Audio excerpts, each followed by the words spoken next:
Did All we go right. out to the graveyard? Not yet. This is chapter 3, session 5. Is that correct? I believe this is Yes. session 5. And we left off. You guys went all the way to the attic, just the one room. I believe you ran into some specters. And then you found the Oracle figurine. See, that was room C12. No. What room was that? No, that was, yeah, maybe it was C12 or C. Let me go back. Let me recap. Because you guys found Isaac in the, I guess the foyer stairwell, if you will. Yep. No, Isaac. What's your character's tune? What's his name? Isaac. Durus. His Duress. Duress. That's right. Thank you. Even I remember that one. Riley's old. Rude. Rude. I'm not gonna lie. It's just because he uploaded it a few minutes ago. Yeah, because that was the study. That's where you guys found the roll top desk. Found no, that wasn't it. That was on the second floor. There's a cellar, there's a ground floor, second floor, and third floor. You guys are on the second floor. You guys went up to the third floor to room 15, which was... That was the little kids' room. Yeah, it was the attic nursery. So you guys went back downstairs, so you guys are literally sitting in C12, correct? Back in the, what was it, the study room. You guys were studying the figurine that you found, correct? Mm-hmm. Did we resolve that? Yeah, it was the statue of Orcus. Yeah, statue of Orcus. I don't know if we were deciding if we wanted to keep it with us or just put it back. Yeah, the Orcus figurine is an undead figurine that can't be turned. I guess it's got special things. It turns creatures within 30 feet of the figurine. No, I'm sorry. Undead within 30 feet of the figurine can't be turned. Dead creatures within 30 feet of the figurine can't be brought back to life. Then it says creatures that holds a figurine while praying to Orcus for at least 1 hour has a 10% chance of summoning a smoky avatar of the Demon Lord himself. Once the avatar is summoned, it can't be summoned again for another 30 days. The Orcus avatar has statistics of a wraith, except for that it's chaotic evil. It will and attacks all non-undead creatures it encounters. And then it disappears after an hour, or when it's been reduced to 0 hit points. So it is definitely not a friend. If you happen to summon this thing and everybody is human or alive, they won't be for very much longer. Quite possibly. So. No, very, very probably. That could be problematic, I think. Sounds legit. All right. Angel, I guess we're just going to pretend you were there the whole time and they know you and you just now caught up. You had to go somewhere and run some errands. So we'll just bring you in because this is almost over with. Back from bringing the milk. Yeah, going after milk and eggs. You heard it was going to snow. So, Angel, you pop in the door. Do you want to describe yourself and tell everybody who you are, what you are, and all that good stuff? Sure. Name's Vega Toll. Always I was ex-military. I was a forward commander who got into hunting down supernatural creatures after I left the military. Always spend my time in the libraries and searching for understanding books. Always go anywhere I can to hunt down supernatural and get a better understanding of history and any kind of investigation. I guess kind of nerdy, always wearing glasses. Well, pretty much thirst for knowledge, thirst for the supernatural. All right. Gotcha. Let me snip this real quick because there's some areas you guys have not gone through yet. So I'm going to have to edit this. Just give me a second here.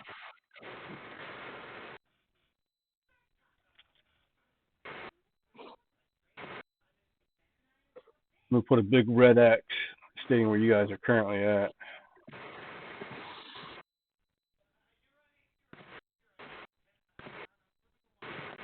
Let's do a star. That works better. I put a little picture of my guy up.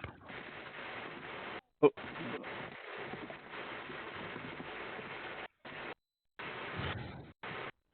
Did you put it in the Thursday night channel? Yeah, I try to keep it in there. That way it didn't bug other people. I don't see the picture. Oh, no. There you go. Oh, There it is. And you can marvel at the wonderful mustache. I don't think you guys visit this room here. I don't want to spoil it. Let me double check.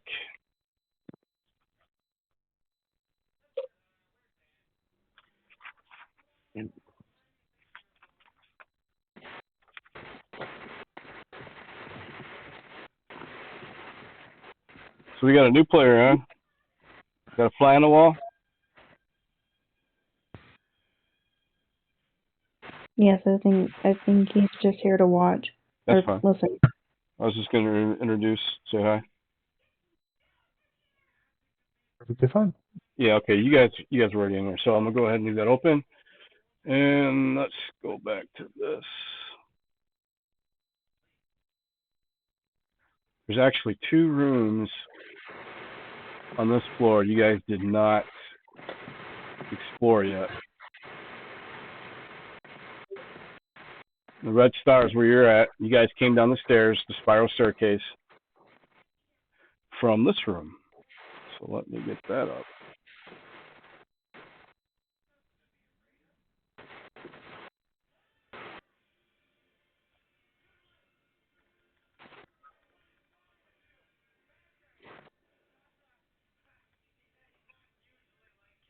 River's still getting into mutant turtles. Jeez. No, not really. No. Not much these days. She's getting older, Dad. She still likes a lot of, I'd say, boyish type stuff. She's pretty tomboyish. Just real big into softball. There.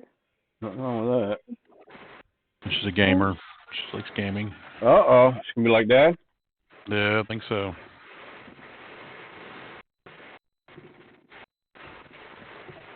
Guess we'll exit the room and go to that last room.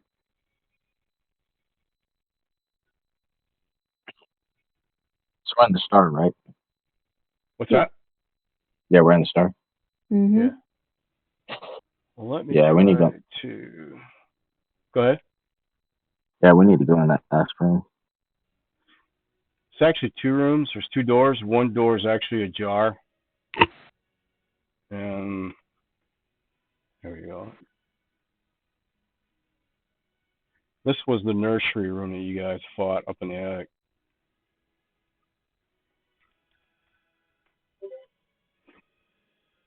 And there's a couple rooms up in the attic you guys can explore too. Or so, at least. So you guys, where the star is, what do you guys want to do? Take that. I'm probably gonna go up those stairs, get out the room, and go up to that room that's ajar. I'll follow Miss Olivia. Okay. So you're going to go up on the little I will. platform, go out the door, Mm-hmm. and we'll call that room number with the ajar door. That is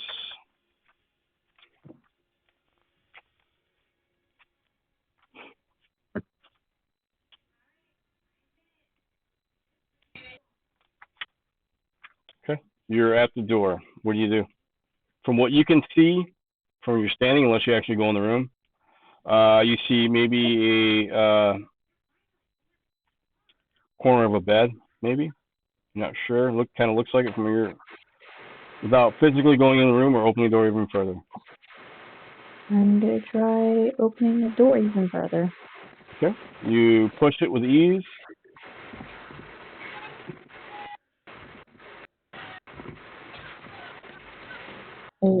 What else can I see? And this is what you see.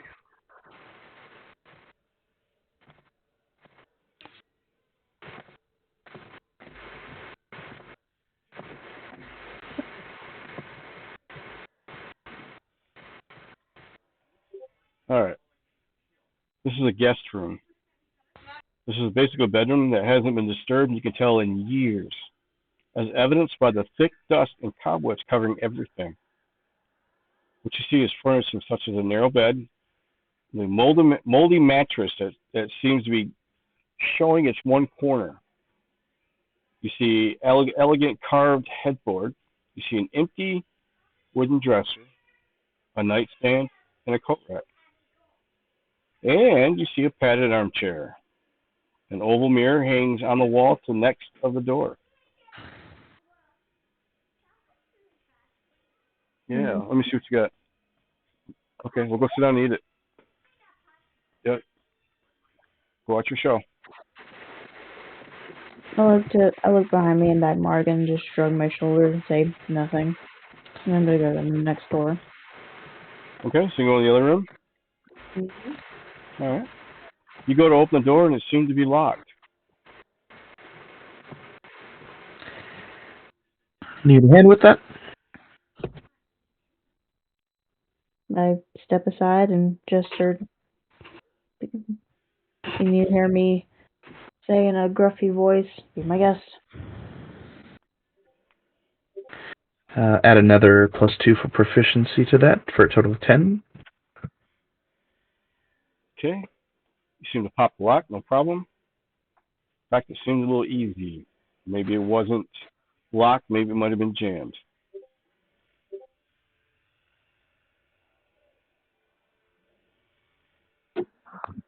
I use Mage Hand and open it with Mage Hand. Okay, door opens up. You push it. Push it. Okay. It creaks open. Standing in the hallway, you see against the west wall stands a handsome-looking roll-top desk. To the north of which two leather-padded armchairs face a fireplace. Actually, that's the wrong room. This room is similar to the other room you just came from, except the door is closed. Interesting.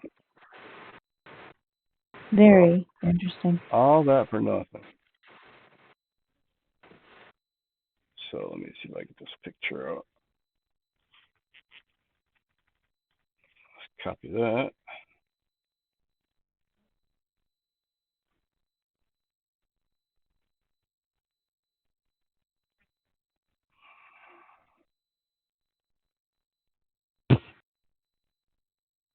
Okay. That's the same. And this is the entire second floor exposed. Now you have a staircase to the west and then back to the east where you came from to head up. Does the spiral one head up? Yeah, they both do.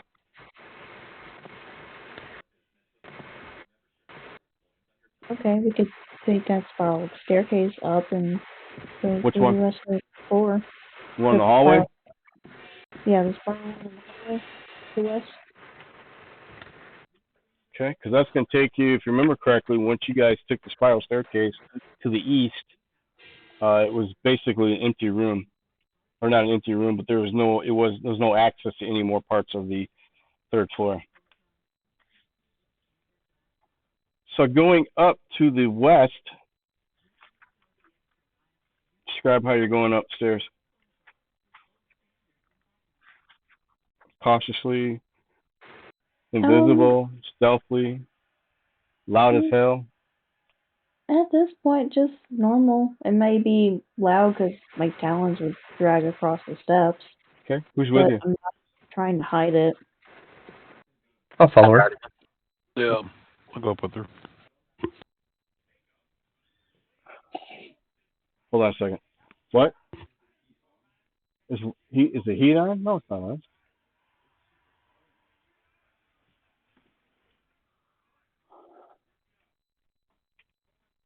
Yeah, actually, heat is on. Somebody had it cranked. I turned it off. Sorry. All right. All good. So you climb the stairs to the top. Is that correct? Mhm. When you get to the top of the spiral staircase, you're looking at a closed door.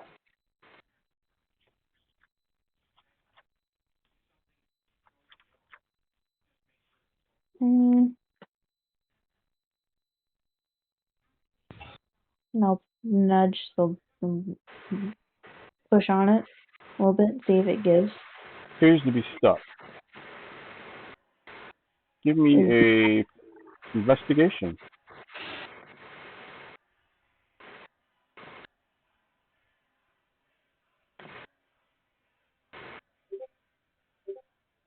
$16. Upon closer inspection of the door, it appears to be swollen. The door frame itself has swollen and created a tightly door. You think maybe a little bit of pressure, it could open the door.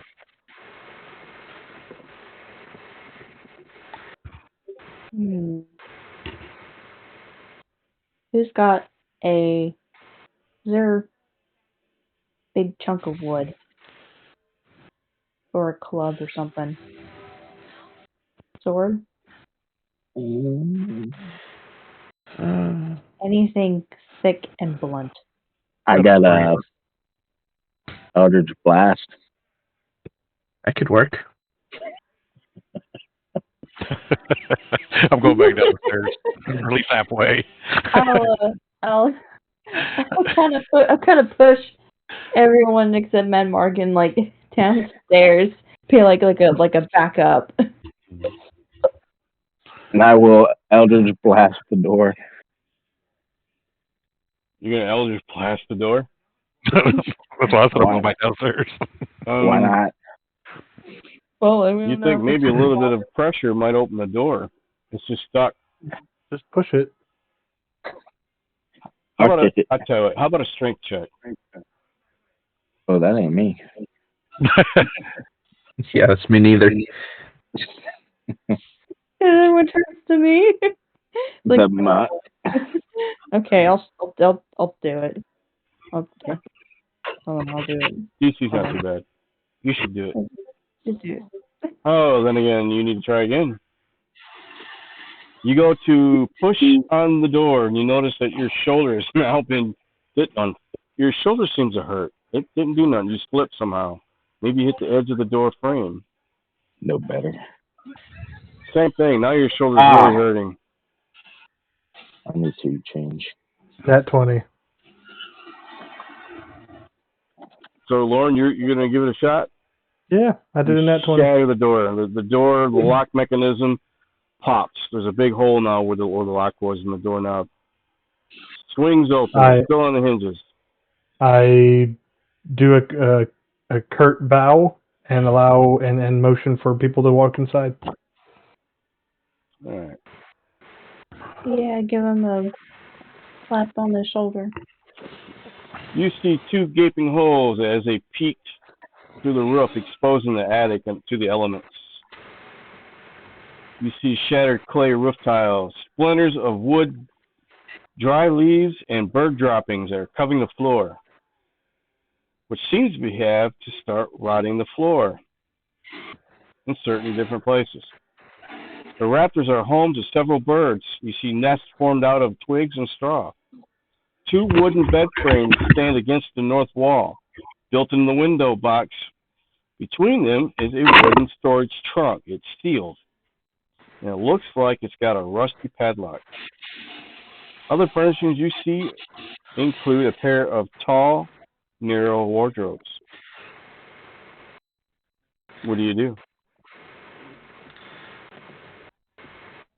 I'm gonna investigate. Just walk around, see what's in the wardrobe, see what's going on. Can I aid him in that? Yeah. As you walk across the floor, you hear the floor groan and cracks ominously. Step back. Yeah, No- I do so as well.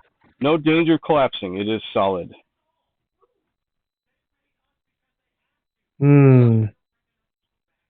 Something's on the floor here. It looks like it may. How big is this room? Right there may be easy to step in, but at some point, something's going to give way here. All right. How big is the room, Rod? How big is the room? Yeah. Hold on, I'll get my tape measure.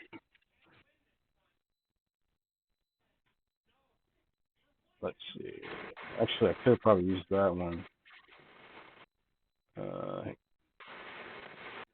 me see. Is it less than 30 feet? There's no description here, but let me take a look. See if I can. Yeah, that's not gonna work either.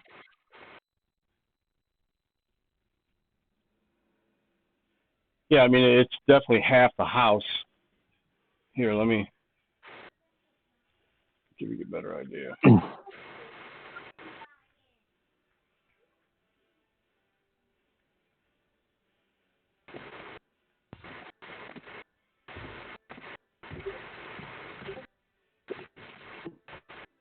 My thought was just to use Mage Hand to kind of reach around the room and open doors and shit.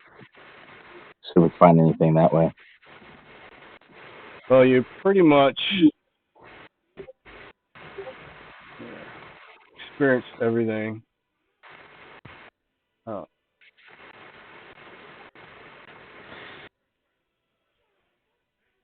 Here, let's see if this works. Yeah, that'll work, I guess.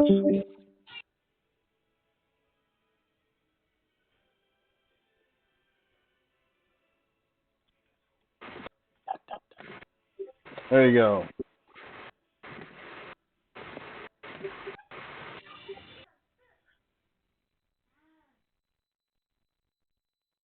That help you out?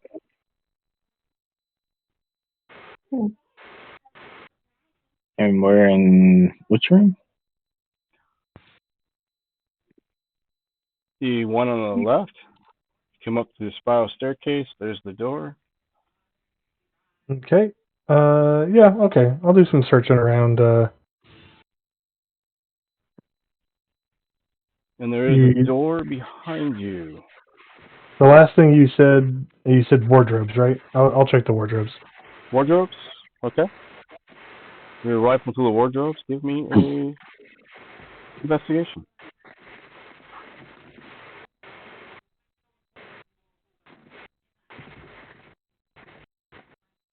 I'll see if I can break the padlock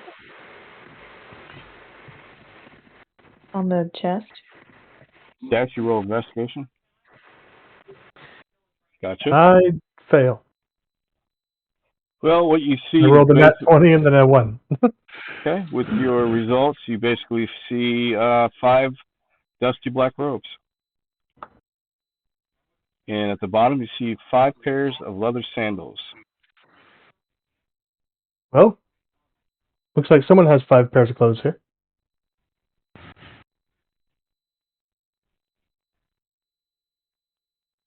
Servants? Can I check through the clothing and see if I find anything? Rummage the. We said servants.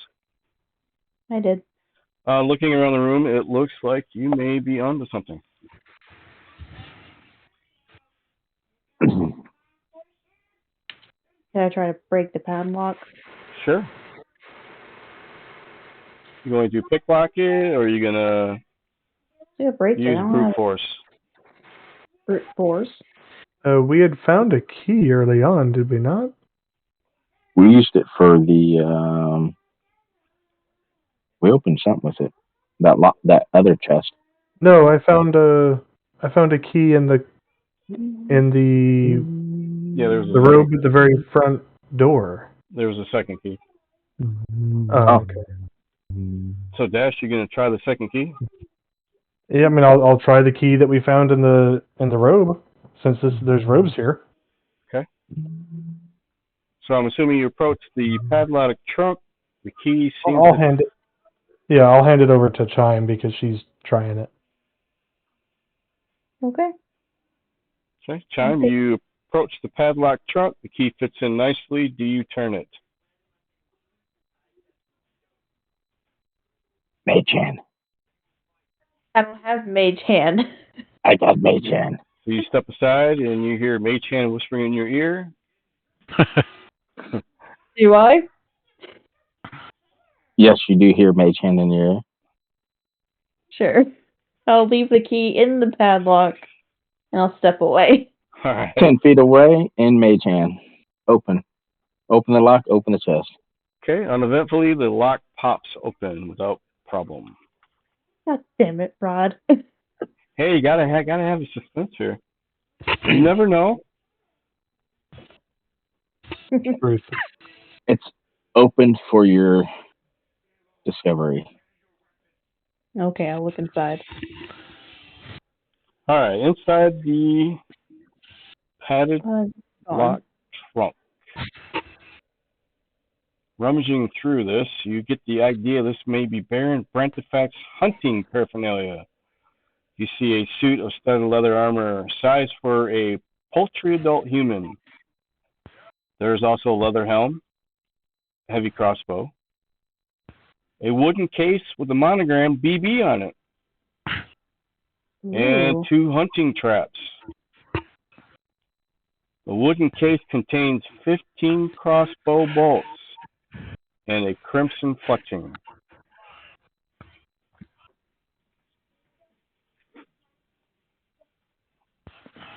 Nice. I'll step aside and let others look, but I'm taking the traps. Okay. Put in my bag. So what are you taking out of there? The 2 traps. Okay. Anything else?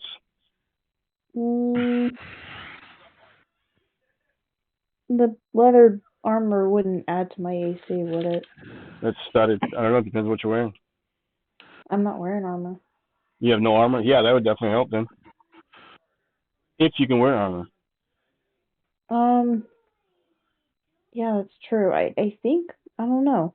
Go to your Hold on. character sheet and do No, she's a kinku, so that you have to go to look it up. manage inventory, and you can click armor and do proficiency, and it'll tell you if you can wear it or not. So if I use an Arcana on the items in here, I can sense whether or not they're magic, right? If you're using like a detect magic, right? Well, I mean, what are you asking? You have Arcana what? It's just the skill of Arcana. So an Arcana check. Proficiency. I'm not Your proficient. intelligence check measures the ability to recall lore about spells, magic items.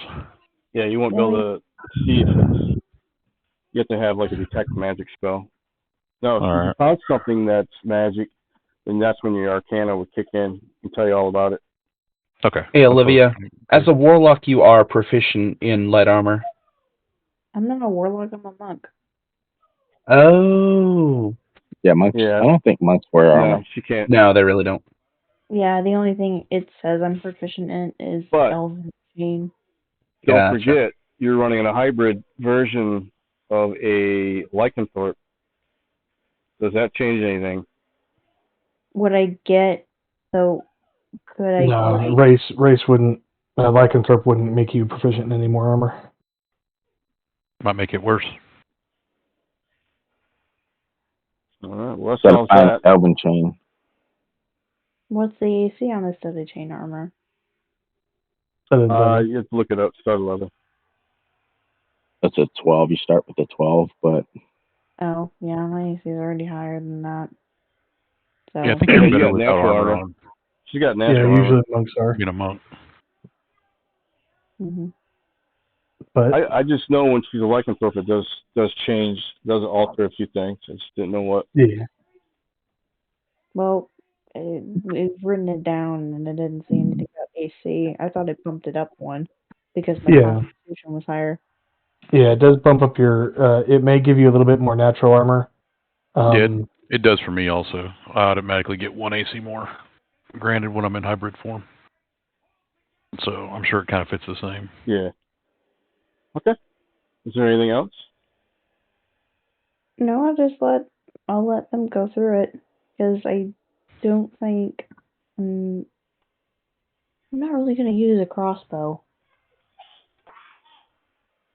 There you Yeah, go. nothing I here. don't think I can even use a heavy crossbow. It's not. Well, you guys might be able to throw it in a sack and figure that out later if you want. What all did you say was there?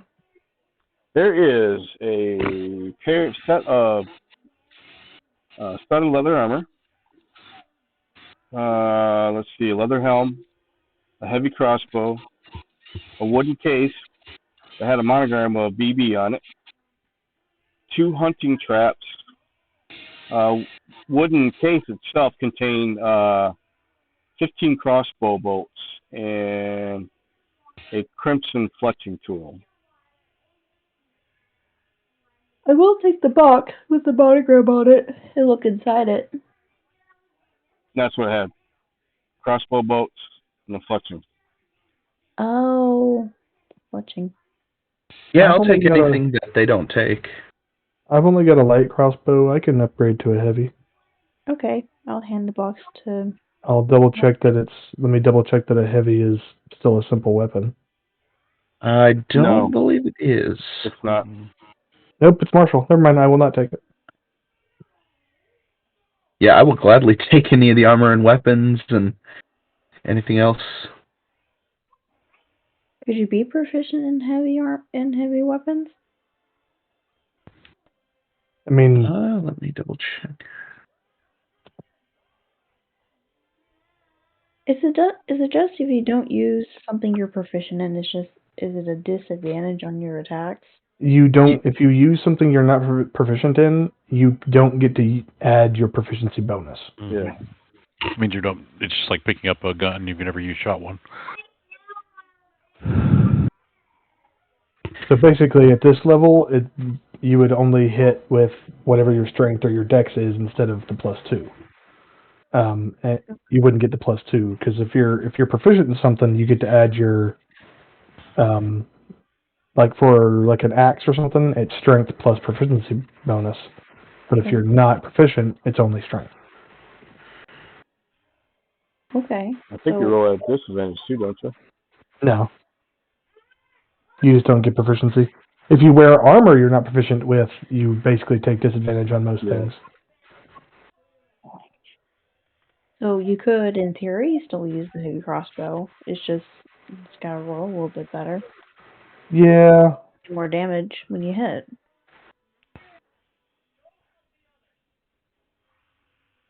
No thanks. It's okay. We'll I'm not gonna need to use it take it with us anytime and put it soon in the anyway. bag. That's perfectly fine. Sorry, I'm just trying to add my add this other stuff in, and then I'll be good to go. Okay. Okay. I am more than welcome to open this door, everyone. Is that fine? Yep, sounds good. So you go to the next room? Yep. Yep, All I'll right. open the door to the next room. Moving south. So it looks like it affects you differently with armor, though. If you're not proficient in the armor, you have a disadvantage to any check. That sucks. Yeah, weapons is okay. Armor disadvantage on nearly everything. It's more or less for balance, really. No, it makes sense, though. Yeah. Anybody can pick up a hammer.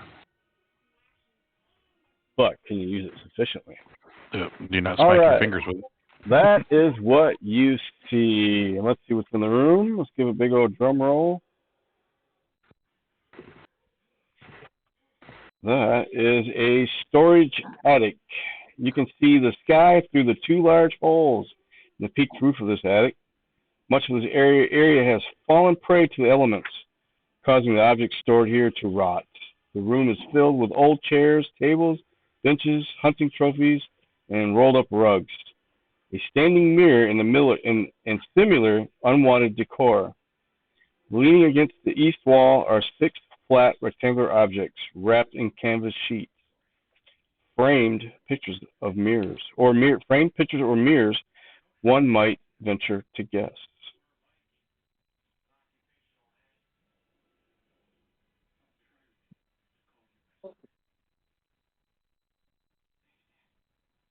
Okay, and no other door though. No. The only way up to the tower, if you will, was through. Remember, you guys attempted to. Yeah, and it's all fallen through, right? Yeah, it was. That's where those ravens were. That's how those ravens were leaving. Okay then.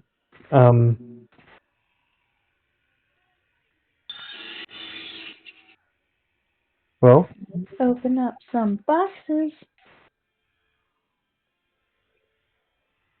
Hold on. He wants to know what was from where? From the last room? Yeah, sorry, I'm trying to categorize it all, or catalog it. Only thing that was in there was a studded leather armor, a leather helm, a heavy crossbow, and crossbow bolts. That was in the monogram box. Oh, okay, and then she took the box and the traps. Yep. Okay, gotcha. I took Thank the you. traps, and I gave. Someone wanted the bolts and the fletch. Yeah, I took all that. Okay, then the only thing I have is the traps. I didn't take anything else. Do they look like bear traps or something? Just hunting traps. I guess they could probably use for anything. Got it. So what do you guys do? Let's search the room. Okay. So do you step in the room? Do what? Do you step into the room? Yes. Again, the floor groans and creaks ominously. As you step closer, a bird comes out of a tiny hole of hiding and then just basically flees.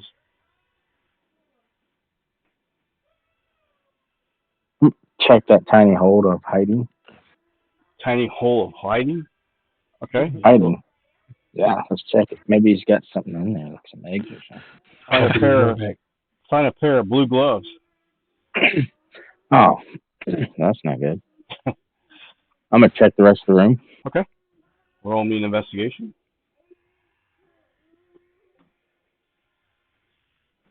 10. Other than the framed objects that are wrapped in canvas, there's not much that you see.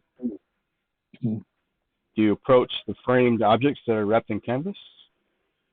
Yes, and I will remove the canvas. Okay.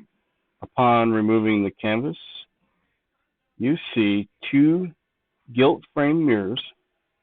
One of them has a crack that is cracked, and a 4 wood framed oil painting. An unbroken mirror looks like it might be worth about 50 gold pieces, and so is the painting. 50 each? Paintings, yes. One painting dictates 3 deer gazing on a hill, backlit by dawn. Another shows a gray mastiff with a dead duck in his mouth. And then there's another. A third dictates a armored humankind knight on a hippogriff, both shown in the profile. The knight's shield bears the holy symbol of Torm, which is the god of courage and self-sacrifice. There's another painting. Upon looking at it closer, you find this painting is a portrait of Baron Brantifax. He is seated in a chair. Next to him is a gray mastiff that seems to be sleeping at his feet, and his wife is standing by his side. Brantifax is dictating as a stout, well-dressed man in his 50s, with bags underneath his eyes. The Baroness is shown as a tall, thin woman in her 50s. One of her hands rests gently on the Baron's shoulder, while the other grasps a small bouquet of roses. The painting expertly captures the nobles, aristocrat bearing in the genuine love they bore for each other. And that is it in this room. So how many paintings were there? 4 total. 4 paintings. Okay, so Yep, and a that's couple mirrors. One's broke. 250 Gold gold pieces. pieces. Total. That's if you get somebody to buy them at full price. Right. I marked it down. Okay. Would I know these are expensive as well? With my You could probably take a look at them and see, they are some of what of value. Okay. I'll look around and say, do we want to take these?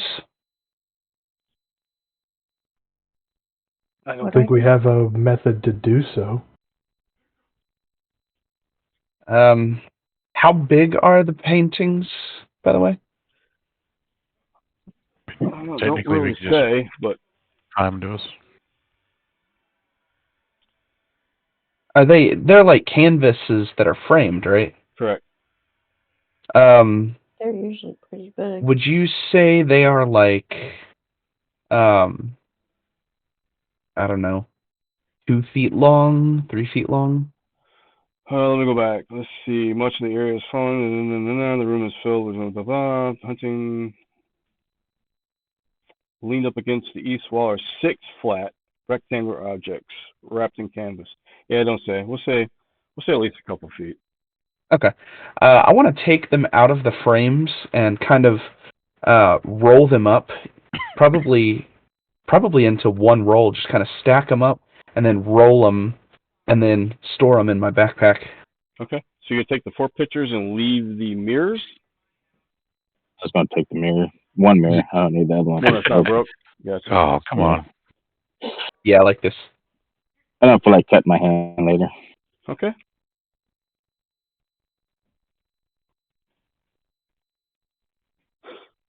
Anything else?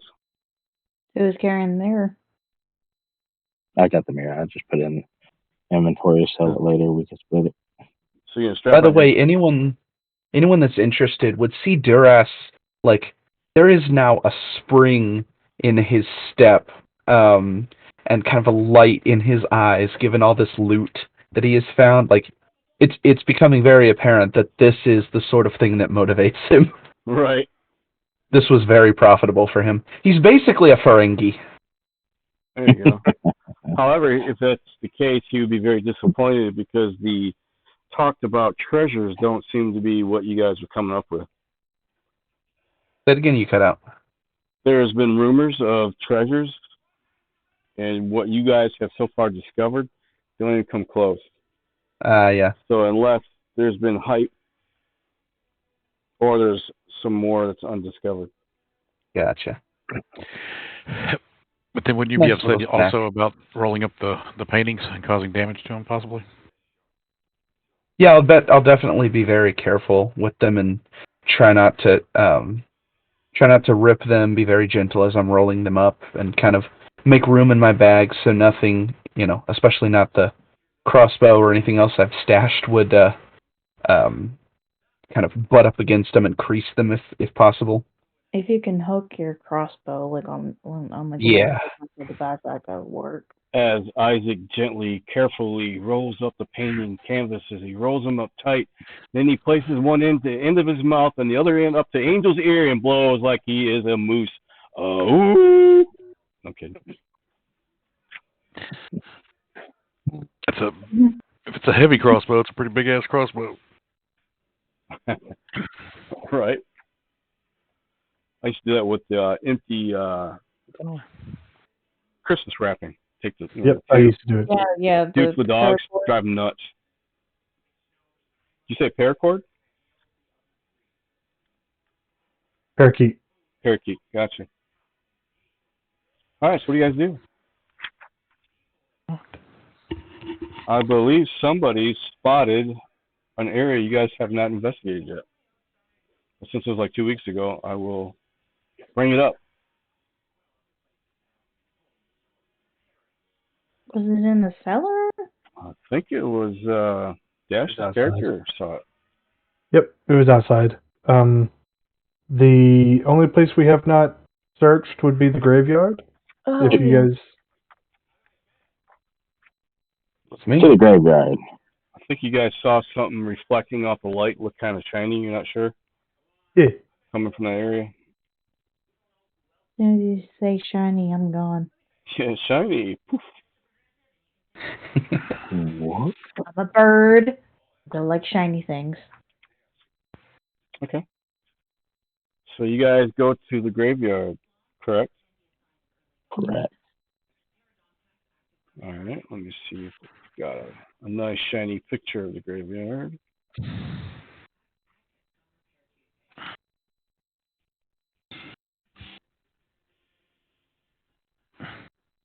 Well, that's not a good one. That one is, though.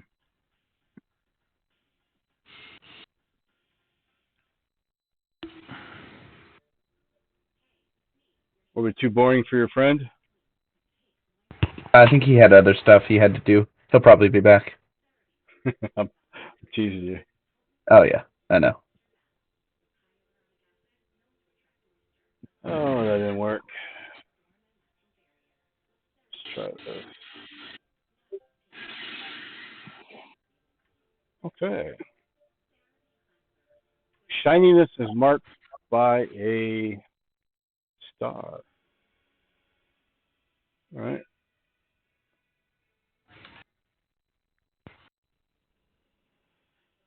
Here we go.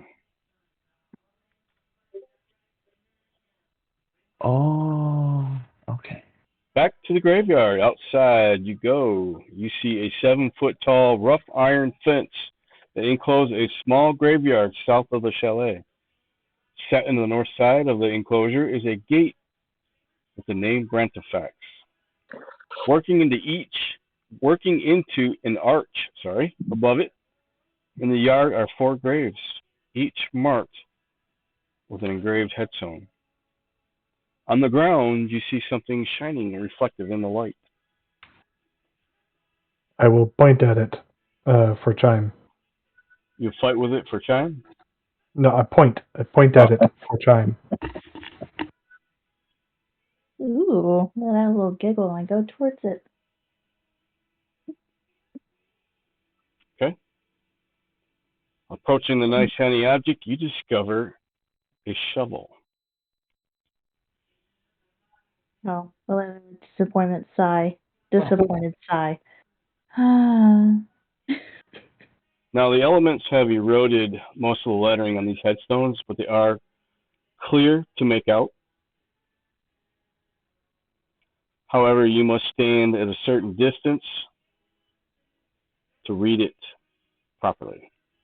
Otherwise, you won't be able to see it in an angle, blah, blah, blah. Okay, I will attempt to Any read. holes around the gravestones? What's that? Are there any holes around No. the graves? No. Oh, okay. No holes. Okay, I'll stand back and like position myself so I can read the headstones. Okay. So you tell me how far you're standing away from it. I'd say I'm looking at the map.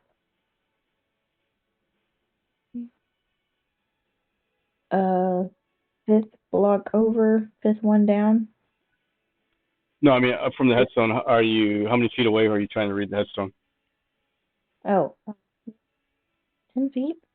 10 feet still seems a little bit blurry, but you think maybe get a little closer. Oh, to get closer. Oh, yeah, I'll get closer. Okay. Like maybe 5 feet? 5 feet. You kind of I'll tilt come your with head her. to the side, and 5 feet away, you think you can see it. On the very first headstone, you see Baron Brantifax. It says, husband, father, hunter. Let no man stand above another.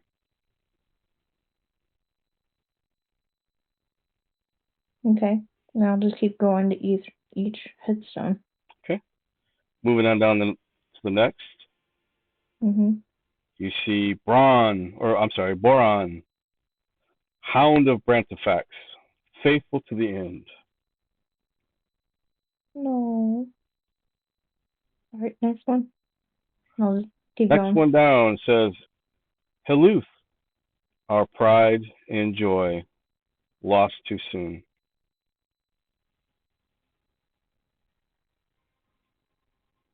And the last one. Last one, it says, Slephany, beloved daughter, may she find peace at least.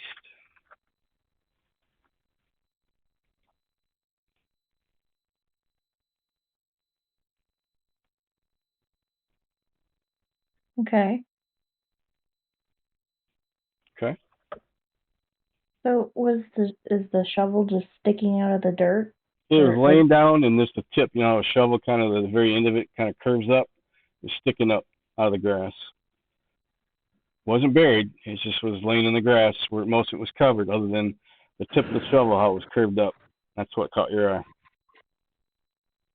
I'll pick it up and look at it. Okay. Still looking new. No, just a regular old shovel. Looks like it may have been scraped at the end to bear some metal.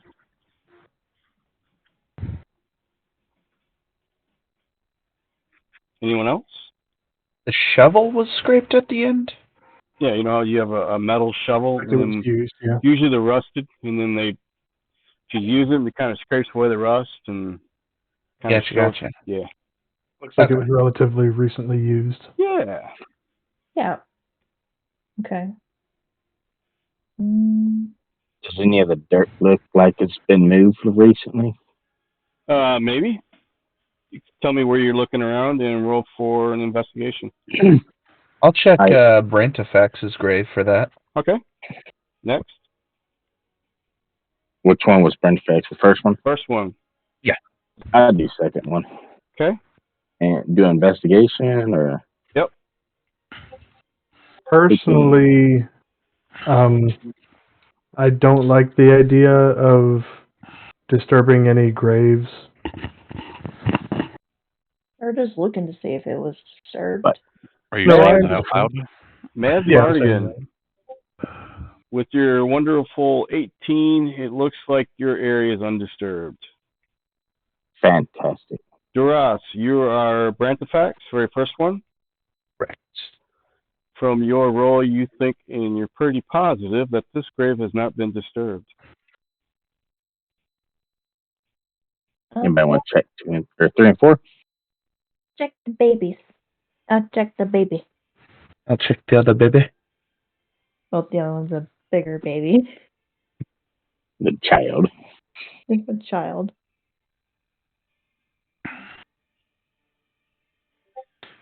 So here's your. Damn it. I rolled 2. It's 2. Oh, rip.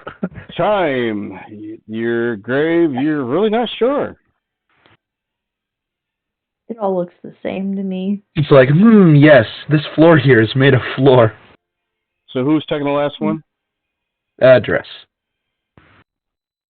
With a 10, you look like you could see where it may have been disturbed at one point or another.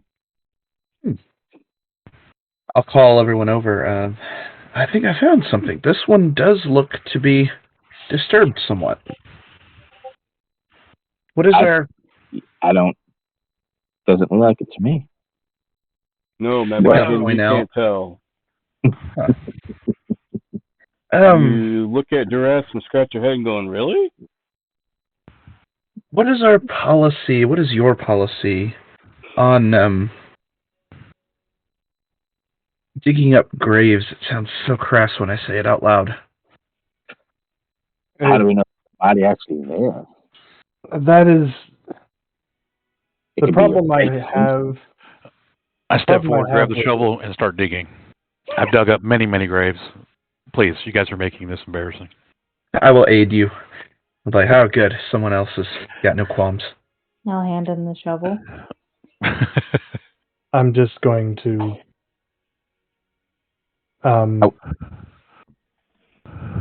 Fine. I'll put a hand on Byron's shoulder and give him a look like I understand. Dead I don't do like. I do the same, but I also use Mage Hand to help scoop dirt. There we go. All right, I- so My guy doesn't care. I'm used to digging up crypts and dead. He understands the necessity of it, but he doesn't like it anyway. Like, Me, I'm hoping there's something here so I can kill it. I'm hoping there's something here to loot. there is something there, and it's a dead body. We won't be able to kill it because it won't be able to come back to life right now. See, I have the No, ability to undead trap can it. rise. Undead can rise all they want. If any of us die, we cannot come back That is a good distinction. alive. okay, so you guys start digging. Yep, you got 3 diggers. So, Rod, would this work to track if there's undead? If what? I put it in the Thursday D&D. That's my ability, Hunter's Bane.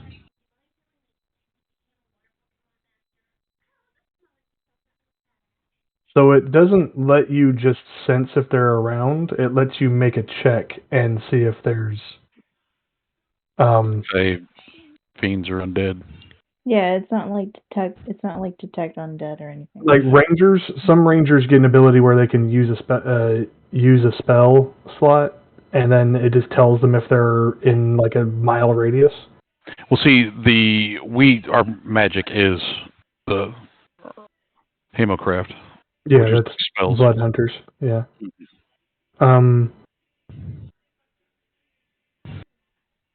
So what do you want to do? You want to make a check, see if there's any undead?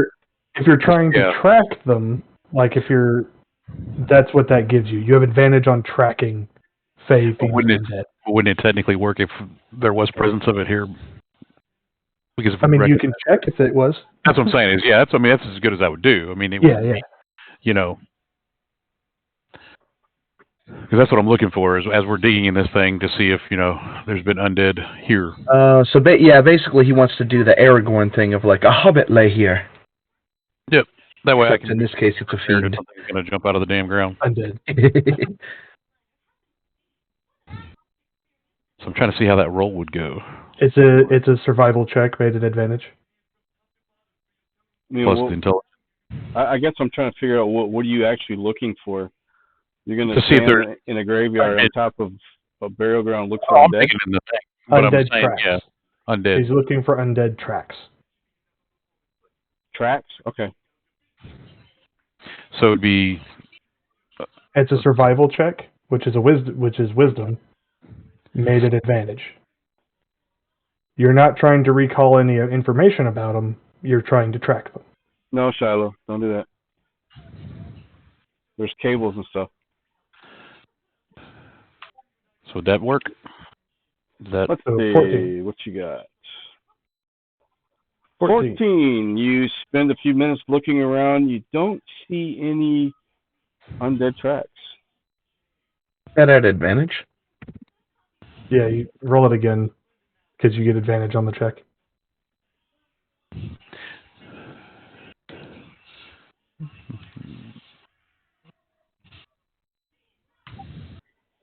So 22 might. Again, with a 22, you don't see any tracks of any undead movement. I just notify the group. I don't sense anything or haven't seen any undead traffic. If that's the case, you are more than welcome to stop. If we're not worried about any escaping bodies from... We're pretty sure she's still in there. Well, I step out and go, well, I'm let down. This was pretty stupid. So who's digging? Who's all digging? I stopped due to the fact that I found no interest at this point. I'll pick it back up. Okay, excellent.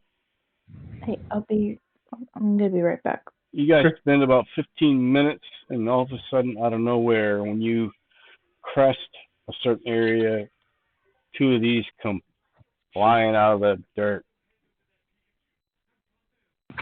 Roll for this.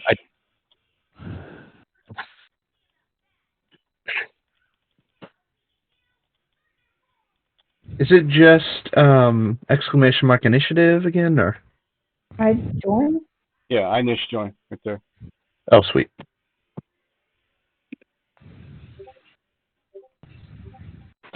Okay, now I'll be right back.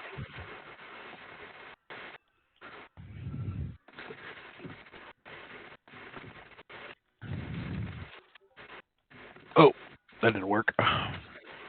Yeah, Caps. caps. Yeah, they don't work.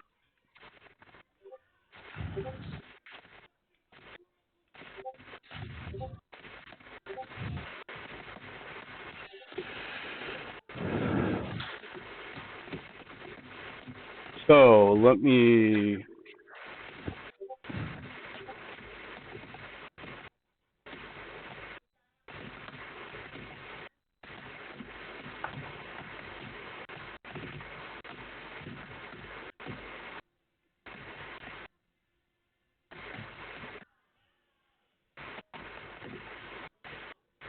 Okay, here is. Is everybody done? Yeah. All right, so that's going to be your command to attack. When you attack name is your weapon. So if you're using, let's say, a sword, axe, blah, blah, blah, -T, and then after that, space, your target name. In this case, it's going to be CR1 or CR2, one or the other.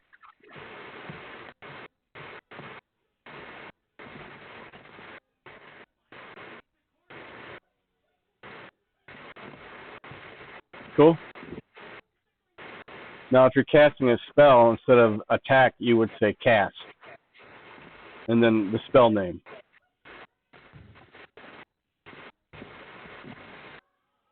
Yeah. Now, do the CRs have to be caps or no? No, I don't think so. Okay, I just wondered if that. That just represent what mob you're attacking. Yes. And this will keep track of damage, whatnot. And the CR refers to creature, not challenge rating, correct? Yes, that's the Okay, good. name of the I would creature. hope so. Yeah. It's like these are strong hands. Yeah. They've been working out. We're about to catch these hands. Yeah. Also, For real. too, you notice when these things come out, the area where you're digging kind of collapses within, and whoever's standing close to the grave notices a darkness, and almost like a foggy mist is about 4 foot down into the grave, and the rest looks normal. You see the dirt, and whatnot.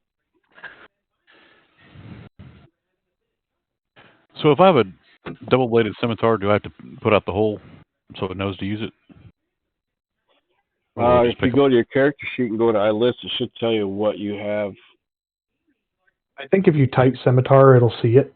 Okay, that's what I wondered if I needed to do though. Oh yeah. If it doesn't, Sorry. if it doesn't, it will give you a list, and you'll just have to type a number of the one that it is within a few seconds. Okay, sweet. And so if it's your first one, and you type scimitar, and it says could not find, which one are you talking about? Then you just type 1, enter, and it'll choose the one that your first one. No, a lot of times they'll send that to you in your private message. You'll have to put your answer into the private message, and that'll display on the main chat room, the main chat channel, with your results. If I remember correctly. I'm You guys gonna remember? cast. It's usually right here, right in this chat. It pops it up, and then if you don't make a selection within like 10 seconds, then it cancels. But it's my turn, right? Yeah. Tell the dead. Okay, it failed. Looks like you killed it. Describe how you killed it. Everyone would hear a loud. I guess loud, almost like a bell in the distance would be loud, but it still seems like it's in the distance. And you see one of the hands shrivel up and just kind of spider flop on on the back of its hand and just kind of shrivel up All right. and desiccate. Anything else? Well, and I will just kind of shake my head like I don't know what these tree creatures are, and I don't know why they are here, but kill it. Okay, don't forget I next twice. Yeah, I did the I next already. Damn it! Hold on. No, it's still on you. Yeah, I didn't do the neck. I there. I did the first one to put it at me, and then I did my spell, and then I messed up. Mad Mardigan. I would attempt an Eldritch Blast, miss, back up 10 feet, and I next. Okay. Duras. It's pronounced Dumas. Duras. Let's see here. Which one did he kill? That was one. Okay. I will shoot lightning out of my gauntlet at it. 16 to hit, 15 damage. Jesus Christ. Describe how you killed it. I just sort of thrust my fist forward in that same kind of movement, somewhat reminiscent, I guess, of like a firebender doing a fire attack, and just lightning, again, originates from kind of a central core on my chest, goes through those coils of wire, just sparking and fizzing all the way up my shoulder, circling around my arm until it finally leaps from the little gem on my middle knuckle almost, and just impacts the hand and vaporizes it instantly. All right. Yes, this class is basically just Iron Man, by the way. The subclass, rather. Oh, okay. Okay, It is so literally just that. you notice, like I said earlier, upon kind of digging up these crawling hands, if you will, claws, when they surfaced, they had revealed more of the grave. However, about 4 foot down, it becomes dark and it's very foggy, and you can't tell from where you're standing what's in there. It's foggy So what do you do? in the ground. Well, I'm going Yeah. into hybrid form. Hey, there's JP. Welcome. Greetings. Yo. JP's our network guy at work. We had the honor of spending a few hours with him today. That's the guy you were just cussing about. Yeah. Sounds about right.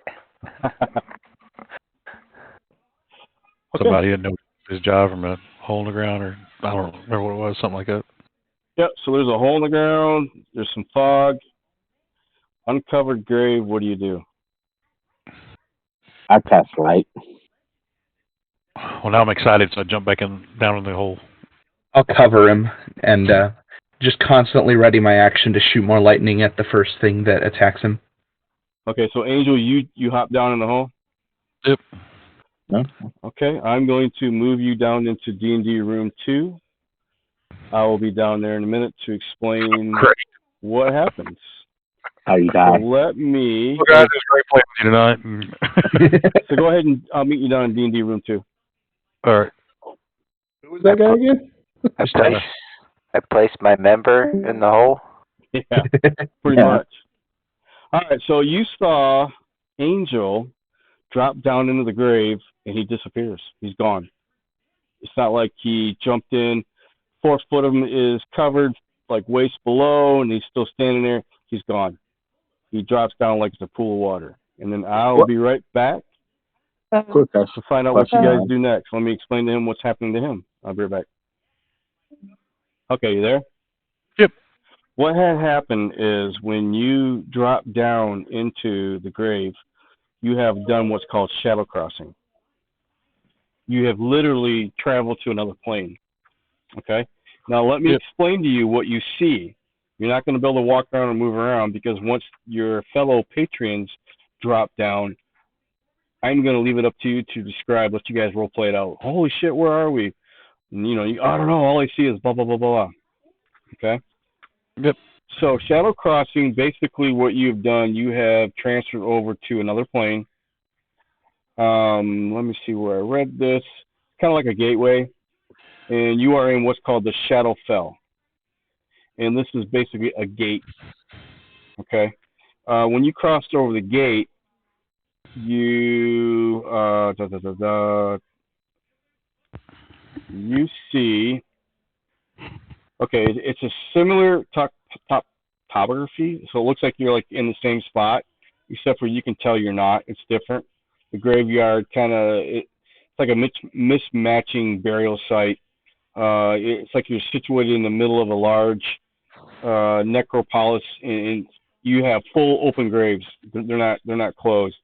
The headstones are tilted. It's obviously the same spot, but at a different time. So the headstones are worn bare. The inscriptions, there's nothing there you can see. It looks like it's been plundered. However, about 300 feet, you see it looks to be like maybe a home of some sort. Some sort of a mausoleum, maybe. You're not really quite sure. It's about 300 feet from you. And even the air, the world's kind of different. It's like dark, and you see like these. If you know anything about the Shadowfell, that's what you see. It's kind of like a different atmosphere. Do you remember when Photo put the ring on? Yeah, it's the same concept. It's something like that. Okay, so What I was going to say is, Arcana, I would have. Oh no, you're breaking up really bad.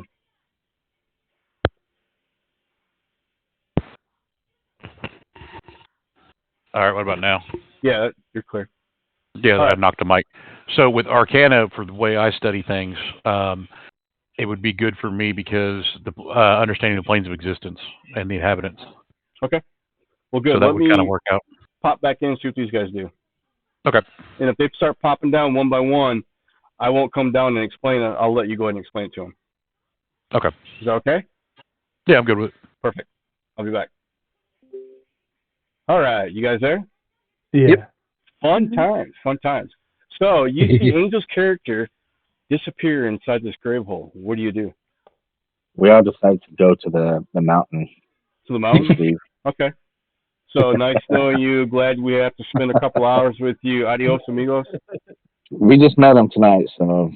Well, we could do that. We could actually carry on, and I'll log off, and I won't say nothing to him. He'll be down there waiting for everybody to come in, and he wouldn't know any different. You just see everybody tick it off. Right. I assume he's dead. So, well, he's gone. Sweet. All right. So go ahead. When I cast light, do I see anything down there? You do not. You do light up the grave. However, when you get to that 4-foot point, it is complete darkness. It is a swirl of fog, and your light does not penetrate it. But you do light up the inside what is above that point. So 4 foot down in the grave, you see it's lit up like a Christmas tree. No problems. You can see it plain as day. You see earthworms moving, bugs, maggots, everything else. But that 4 foot point, nothing. I use Mage Hand and knock some of those earthworms down. Okay. What happens to them? They fall into the darkness. Do I see them like? No. As soon as they cross that point, they're done. They're gone. Do you hear anything? Yeah. No. Do you hear the worm scream? No sound.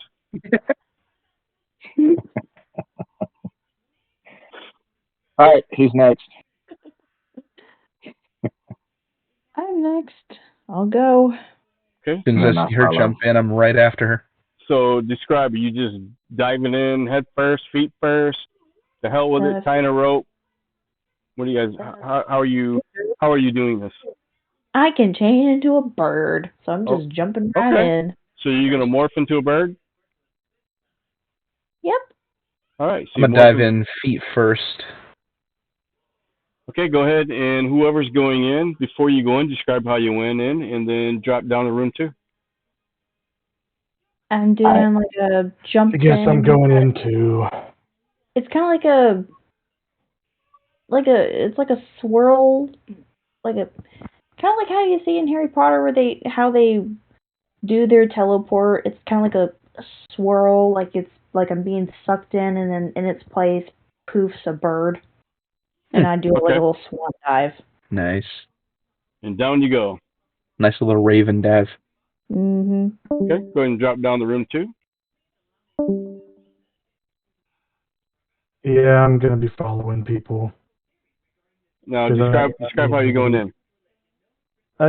I guess I would just kind of jump down like Aladdin off the roof of off the balcony. Okay. And down you go. Mad Mardigan, you're the last. I will cannonball right into that sucker. So you jump up, grab a hold of your knees, and tuck them in deep into your chest, and down the hole you go. Sure. All right. And you notice your wizardry robe flies up and your G-string showing. Oh, well, No, at least there's nobody there to see it. I saw it. I saw everything. Right. All right, so let's drop down to room 2 and we'll continue on. Come on down, John. The planes of shadow, kind of upside down world. All right, I'm gonna let Angel explain what you guys are experiencing. Everything is kind of, I guess, changed. I guess I would explain it as like the plane of shadows, where everything is kind of dark, and I guess my understanding of this from my history of reading, it's kind of a toxic plane of darkness and power. Maybe a hidden place that would hate the light. Looks like there's a mausoleum over to the side, and I guess things are a lot darker, like Basically, parallel plane. You guys have found a gateway. The gateway that you found is basically a crossing into the Shadowfell. Shadowfell is like on another plane. So I'll give you guys some homework. When you guys, after we play tonight, look up Shadowfell, and that'll give you a little bit of information. But as of right now, you guys see the same exact graveyard that you were in. However, things have changed. The graves are unopened. There's nothing in them. They're blank. The headstones are tilted over. They're withered. You cannot read any of the headstones at all whatsoever. But you know for a fact, just from the setting, you are in the same spot, but just in a different plane. And about 300 feet away, you see a mausoleum. And everything's kind of in a disoriented way, almost kind of like when Frodo put the ring on his finger and how he kind of like disappeared, but yet in his world, everything was kind of like blurry and oblivious and darkness and strange, and that's kind of how it is. Jesus, Dash. So, looking over at the mausoleum, you happen to catch some sort of a stone figure on each side on the top of the mausoleum. Looks like a statue from where you're standing. What kind of a statue? I don't know. To get closer and take a look. Yes. I'm still a bird. I'm just gonna perch on Dash's Lauren's shoulder. Welcome. I'm going to reflect on what we had before with intelligence as to if these statues look similar to what was in the paintings. No. I'm assuming you're getting closer. Yes. Yep. I'll approach as well. Okay. When you get close enough, you see two of these perched on the top of the mausoleum. If it's going to load. Jeez. Two of these. Yeah, good thing I only threw one in the room, huh? Well, Hold on, I might have to find something else, a smaller picture. Yeah, I like this one better. This one's smaller. Kill that. Let's try that. I knew it. Aha! Now, out of character, you may know what this is, but in character, you may not. So no cheating. So a roost on top of the stone mausoleum. You see two of these. They are unobstructed. They can basically see the entire area, the necropolis area, if you will, if they were alive or human or whatever. So they got a very good view. It almost looks like, you remember how they used to buy and back in the medieval days, they used to mount statues that are supposed to be like protectors and overlooking. Mm-hmm. You kind of get the feeling that's what these guys are. They're just kind of like a statue figure that's supposed to be the protector of the mausoleum, perhaps. I would name him Goliath Okay. Really? and move on. And Demona. Demona and move on. And Hudson and yeah, Manhattan. So technically, with Arcana, would I recognize these as gargoyles, or would they just be statues? Like They're just statues. Yeah, they're just statues. I move, but keep an eye on them. Okay, where are you moving to? Do we have a? The I'm going towards mausoleum. the mausoleum. Now, Yeah. Mausoleum is about 300 feet Yep, we're going that from the way. graveyard.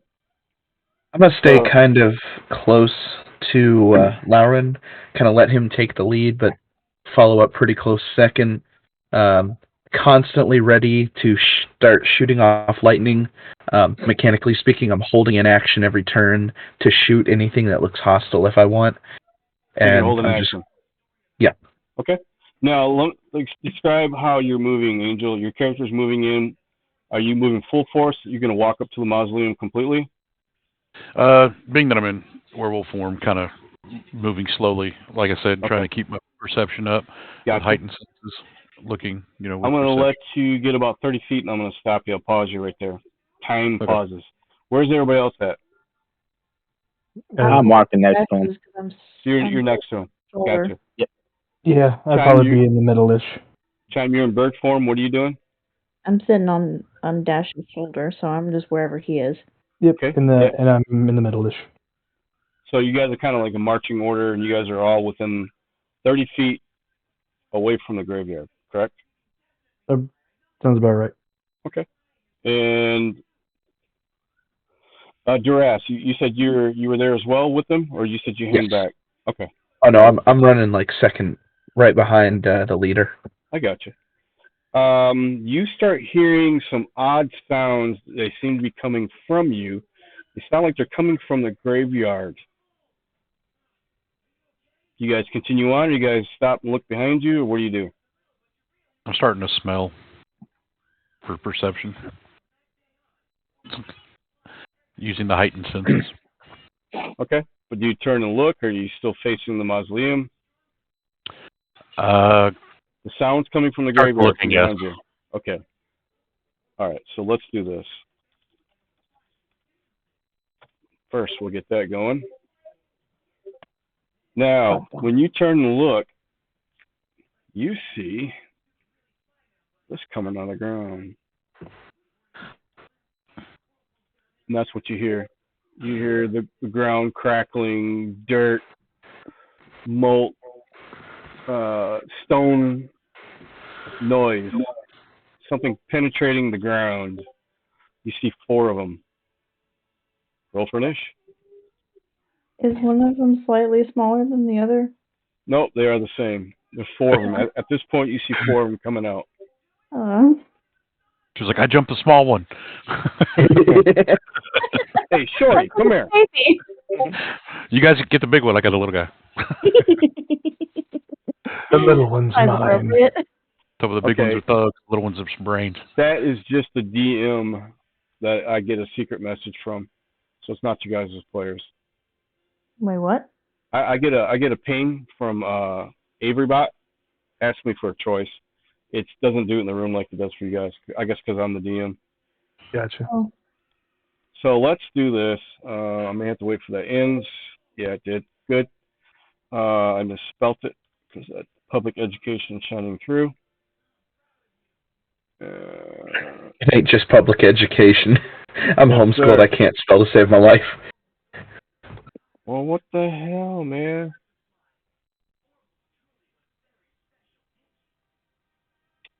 Oh, I guess Why not. are you not adding? I don't know why. Got a space. No, I think it might be a niche. Forgot to add the I. No, yeah, there it is. That's exactly what it was. So I goofed. How's your cups holding out? Use your cup? All right, so we got two more coming. Here you go. Make sure there's 3 in the room. And looks like we're missing one. Add one more. Excellent. All right. There you have it. Duress, you are up. You turn and look, and all of a sudden you hear the ground shake. You hear this commotion, and when you look, you see that ghoul. In fact, you see 4 ghouls. What do? You were holding your action anyways, correct? Yes, I make shoot it. What? Pick a target. Number 4. Yeah, What? you gotta do it. You gotta do initiative next. You're not in the initiative list. Really? It's a bug. Yeah. Yeah. You're there. We've only started. We're technically in 0. You have to hit I next to actually start the initiative. Yep. There you go. Now you're up.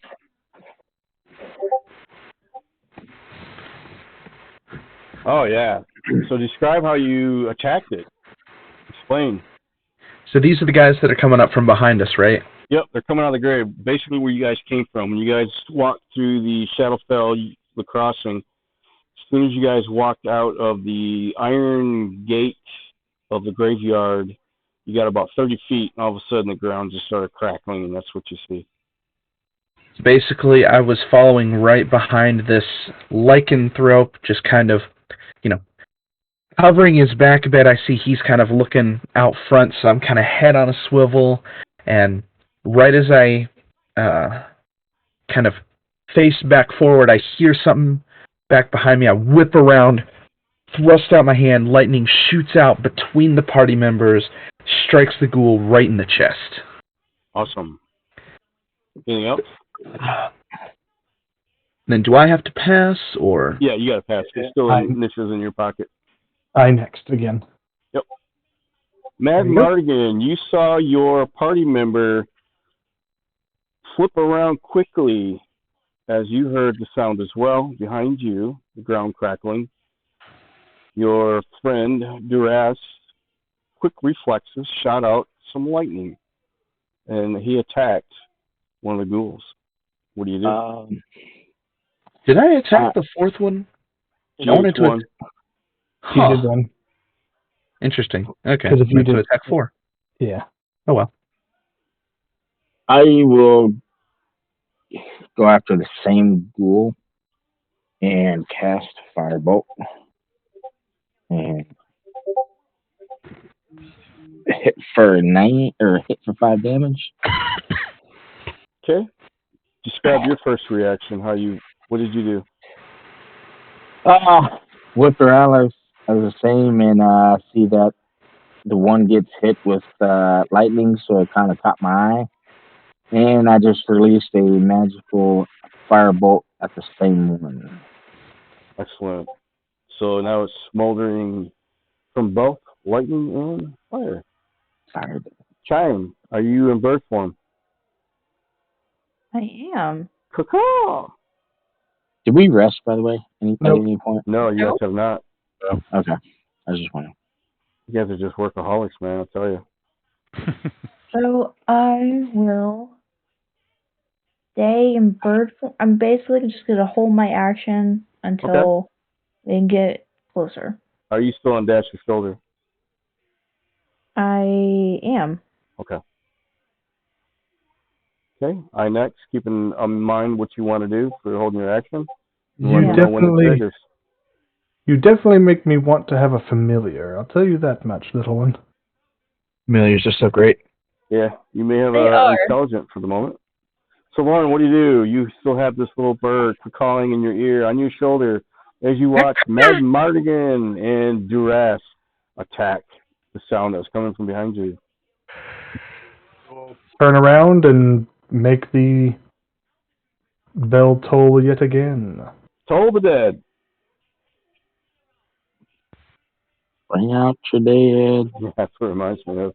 We'll replay that. Success.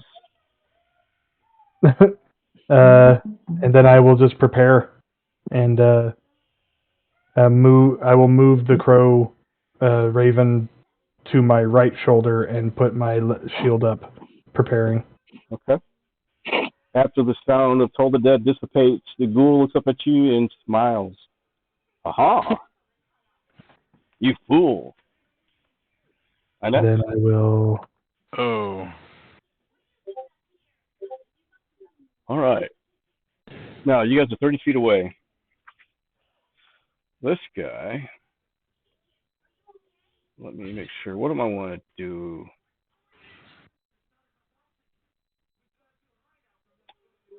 Let's see.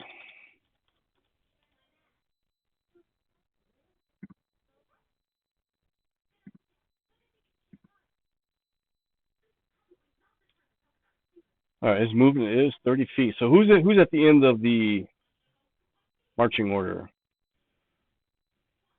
Ghoul I guess I 4 was is you at the front. Who's at the end? I guess technically me. Okay. All right, you have a bird on your shoulder, correct? Yeah. This guy, he's going to try to bite you. Okay. And looks like, okay. Would that trigger? That's what I was going to ask you. What was your action? You never did really specify. I will hold a claw attack. I'll hold an attack. Okay. So as he gets close enough, he's within 5 feet of Dash. He is targeting Dash. And he goes to swipe at Dash. So that would trigger your attack, correct? Yes. I wonder why that didn't go off. There we go. That. I'm assuming that's going to miss. Yeah, it misses. See what Olivia's resolve is. I don't. Is there a way to? Can you add a? Oh, you can. I didn't think of that. Or maybe I can't. What are you trying to do? Oh, I technically don't have claw or bite as part of my action, so that I can type claw attack and it gets added. Okay. So Go ahead and what is the attack? 1d20 plus. It is 1d20 plus. If it's a claw, it'd be probably your strength modifier plus your bonus. Yes, and I do 1d4 damage. Okay. So roll the hit. Yeah. I'm just for the purposes of the command, I'm doing it as an unarmed strike. Because I don't have claw in my official character sheet to add That's as fine. a Is option. it the same? Is the attack damage pretty much the same? If it is, just go with it. I think unarmed strike does more. No, it does. It does the same. Okay. There you go. So we'll do an unarmed strike and we'll just call it a claw. So that was GH4? 4. Yep, GH4. GH4 is your target.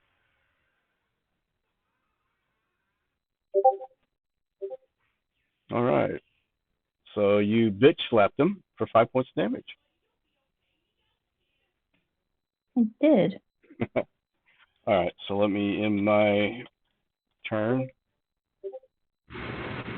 Vega, got something on your back door. Got a ghoul. He's attacking Dash, and you see Chime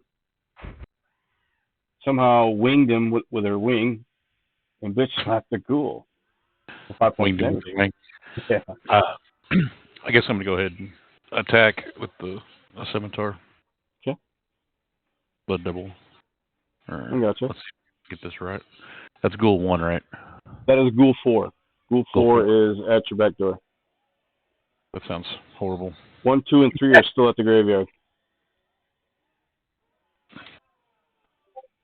That's not it. No, close though.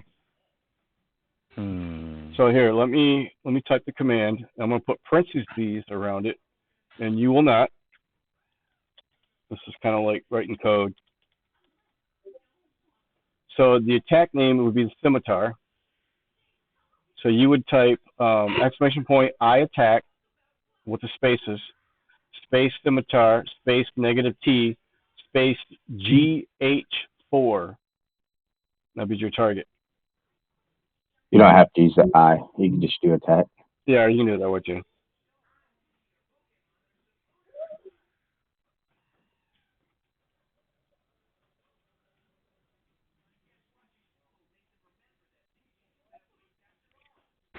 Normally when I play, I'll get out a notepad and I will write down all my attacks, and that way I can just copy them and paste them into the room.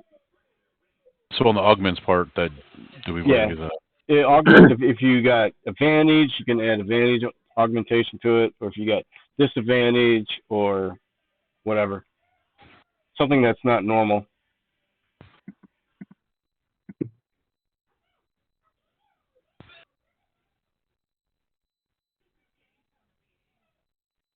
And let me copy this guy. Like,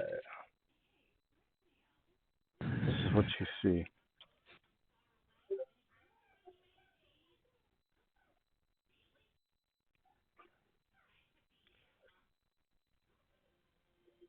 I don't even know that. And then just type 1 and enter. There you go. There you go. All right. Looks like you hit him for 9 points of slashing damage. So describe how you attack this creature. You can run from the front. From running stance into a lunge, trying to go straight into him. Awesome. Anything else? That'd be basically your movement, unless you got some other special bonus. Yeah, that's the one thing with my blood curse of exposure. So would it be reaction next? Because when a creature you can see within 30 feet is hit or struck by an action or spell, use your reaction temporarily weaken. Reaction usually cannot be taken on your turn. No. Okay. Reaction is something. I mean, it technically can. If the reaction is basically, it has to happen before you can cast it or use it. Yeah, since mine's all in one turn. No, just I guess. Okay. I know. Eye contacts on him. Oh.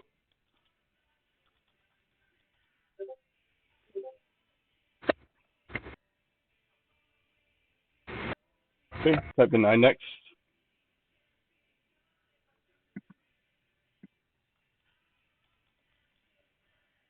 Here, I'll do it. All right, Ghoul 3. He comes out of his grave. He comes ghouling up the path. This time he's going to target the little birdie. He likes birdies. Okay. The 6. Hits your armor class. It was 6. Yeah. Ghoul number 2. Follow suit. He comes up by the grave. He comes up the pathway. He's gonna go after Lauren.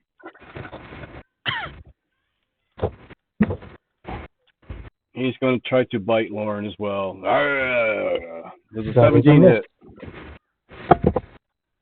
That is a Okay. miss. School number 1. He is bloodied. He's already at the forefront. No, he is actually coming up because he was shot from a distance. He's going after Mad Mardigan. He's going to try to claw Mad Mardigan.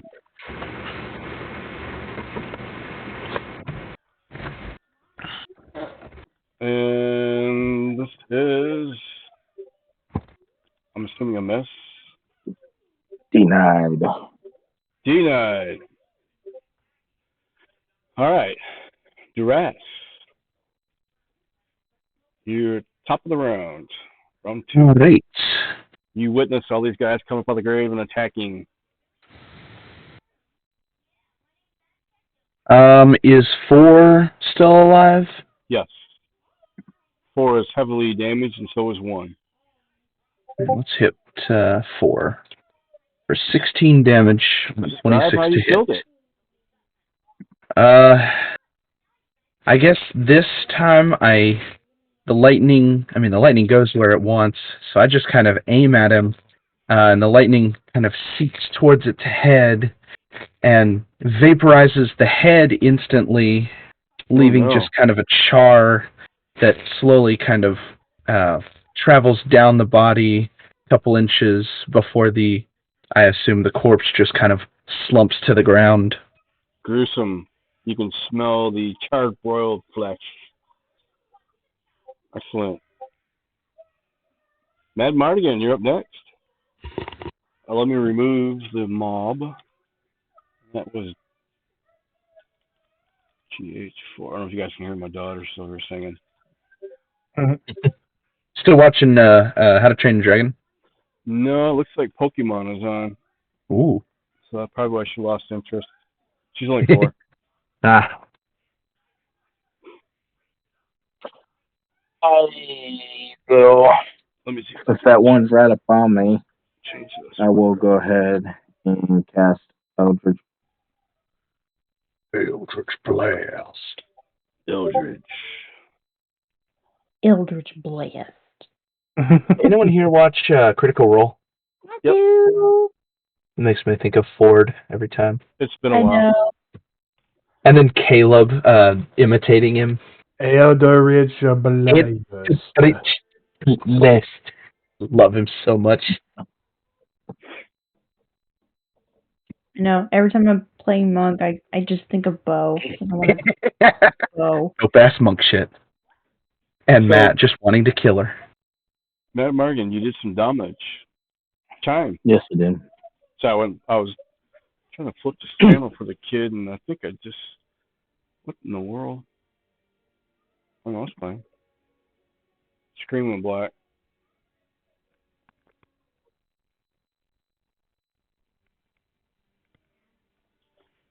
Shiloh, I put the dinosaur movie on for you. Yep. Okay, so Chime, what are you doing? I was looking at Critical Role GIFs. Use what? I was looking at GIFs. So what's the nearest one to me now? That would be Just take your pick. 1 right now is damaged, 4 is dead, 2 and 3 are fresh, and they're all right there. So it really don't matter. like damage. I'm gonna jump. I'm gonna jump off of Lauren, fly up about 10 feet, and do like a nosedive to take a nosedive to the one that's injured. Okay, you want to watch that?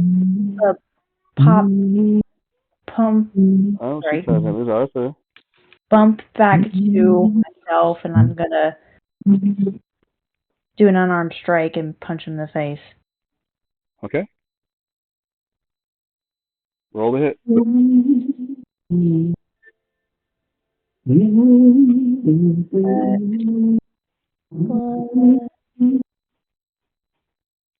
I don't know if you realize, but your singing is not muted. I'm trying to. I'm sure I it was sounds going to figure awful, it the out. stunted part that comes through. It almost sounds like the Game of Thrones intro. It's hoist the colors, but I have a tendency to try and harmonize, but then it occurs to me that it sounds awful with no context. Chime, describe how you killed ghoul number 1. I flew up, did a nosedive, and in the middle of the nosedive towards the first one, I popped back to, like, turned back into myself and basically just stomp on his head with my talons and crush it, like, and Nice. like kind of curl my feet so I crush his head. Sweet. Okay, I next. Oh wait, here's what I'm gonna do, and then I'm gonna use my movement to go to the next one, spend a key point, and do an extra 2. Okay. So you have, looks like 2 and 3 is still up. Okay, If I I'll do remember 2. correctly. Let's see. Yeah, 2 and 3.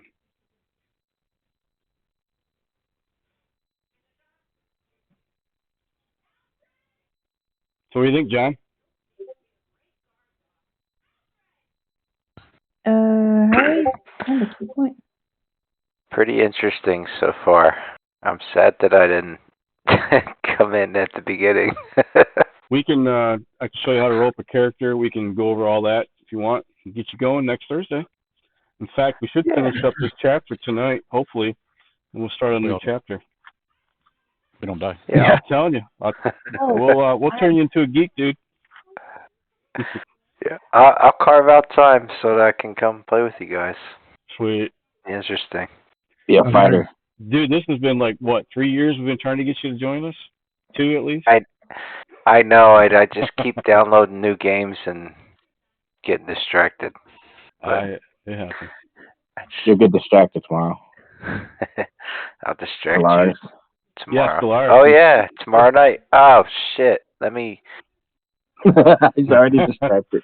I need That to was mark quick. that so I don't. I already forgot. Yeah, I'm marking it now. I'll ping you. A reminder. Through, Yes, ping me please. Do you have Discord on all the time, or do you want me to do it through Teams? Both. Okay. Just to be safe. That'll work. If it's Teams after 5, though, I won't see it. I had done like 13 points of damage. Okay, I saw. And told the dead. And you missed. Oh, no, success. Yeah, you missed. Success. All right. So, There you go. Oh. What time are we meeting tomorrow, anyways? Wife usually leaves for work around 5:30, so probably around 6:30, a normal time. Because you go to the gym on Fridays, don't you? Yeah. I don't know, not lately.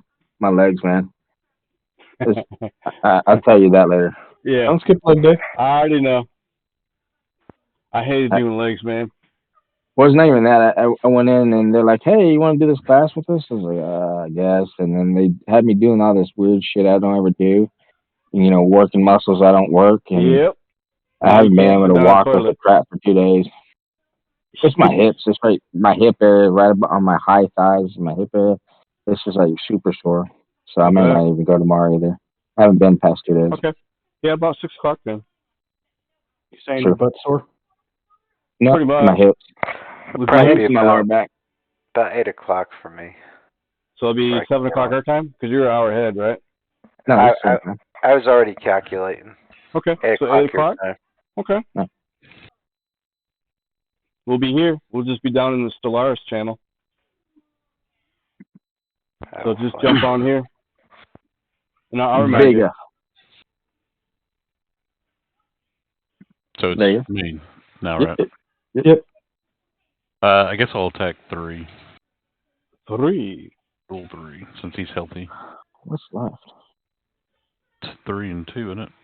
Yeah, 3 and 2. There we go.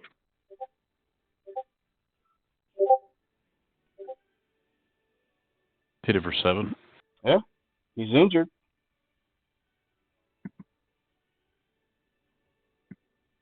Okay. And then pretty much just keep my eyes on him. Okay. I next. Just hit I and then next. Yeah. Or Space. exclamation. Sorry. Yeah, it's exclamation. Yeah, all the commands always start off with exclamation. Exclamation, I, space, next. There you go. Yeah, sorry. All right, so 3 is up. 3 is going to get revenge. He's going to target probably Dash, because you're standing right there next to him, correct? Yep. So D20, he's going to try to claw you instead. I'm sure that's going to miss. It does. Okay, and his buddy sees that. He's going to do monkey see, monkey do. And he's going to try to claw you as well. Oops, wrong one. And even worse. Whoops, and the cap block got hit. Try that again. Rush. All right, so let's see. 2 and 3 are left? Yep. Okay, thank you. 3 is injured, 2 is bloodied.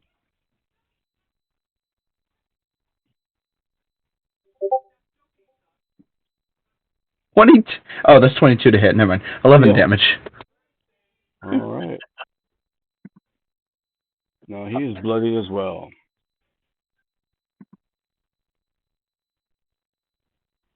And then I next when you're done. Unless you got something else you want to do. I don't have any bonus actions yet. Matt Mardigan. Oh, what is it doing that? A firebolt to the face for 9 damage. I knocked some teeth out on that one. Time. Wrap it up. Here comes the killer crow. I will. Yeah, I'll just do an unarmed strike against the next one. That's a 3. Is 3 the only one left? You could probably take them both out if you got another more key points. Actually, yeah, I could. I could do that. So, yeah, I'll do that.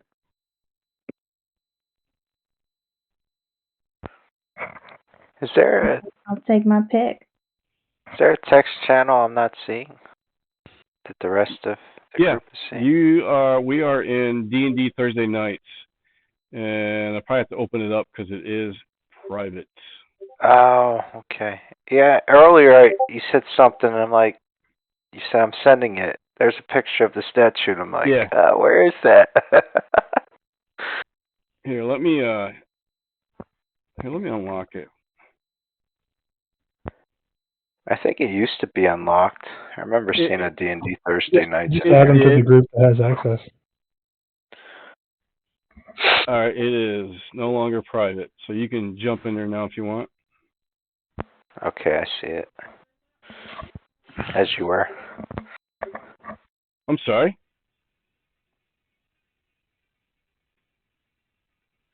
No offense to Isaac. We had a bunch of people. He had let a bunch of people in here, and they were just posting all over. And we were. Yeah. People were asking, "Who the hell is this?" It was in the Saturday group, so I had to lock it down. I feel that. That's what I've taken to do with any of the campaigns on any of my channels. I mean, it really wasn't a big deal or nothing. It was just people were coming in going, "Who the hell is that? What are they doing?" And then it like scrolled everything down so they couldn't see what we did when we finished off. Oh yeah, especially when you rely on this for your roles and stuff. I could see that being awful. I record these sessions and I throw them up on YouTube so that way you guys can go back and watch. And I use it as so I can go back and watch. Okay, what do we do? Because sometimes it may be 2-3 weeks before we can get together again. Yeah. And this time it was like 2 weeks ago. So there was, and I have CRS disease. Can't remember shit. So after about a couple of days. Hey, I got that too.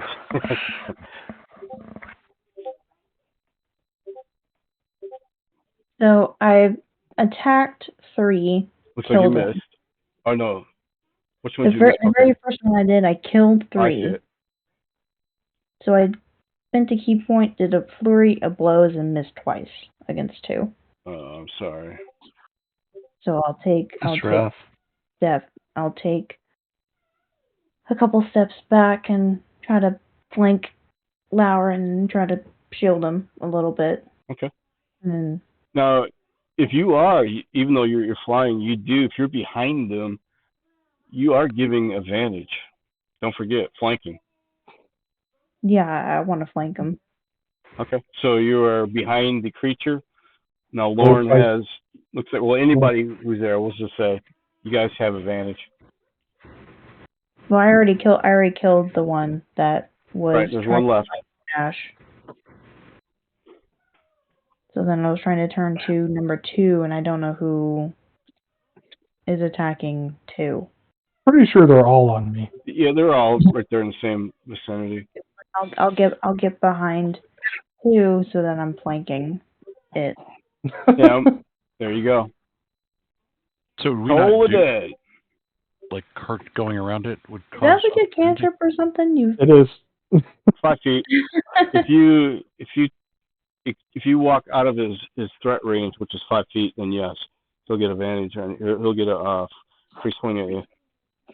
But if you're moving within 5 feet around him, he won't get that free swing. All right, so we just got 2 left. They also have disengage. Only one left. Yep. You hear this voice in your head that says, "Finish him." Headshot. Vega, it's your turn.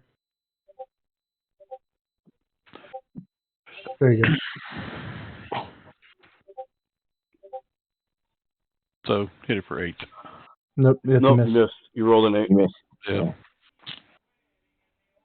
All right. Then if you aren't going to use your bonus to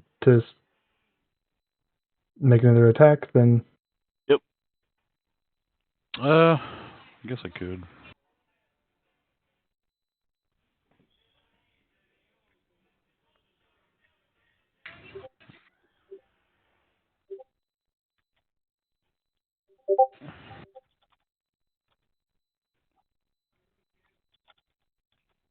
All right. Describe how you killed him. So I used the warhammer, jumping up and smashing it in the skull. And eyeballs and blood go splattering everywhere, if it has blood. As you obliviated this ghoul, you hear in a very deep, ominous voice, "How dare you enter my realm?" Now you have another mob. And he looks like this.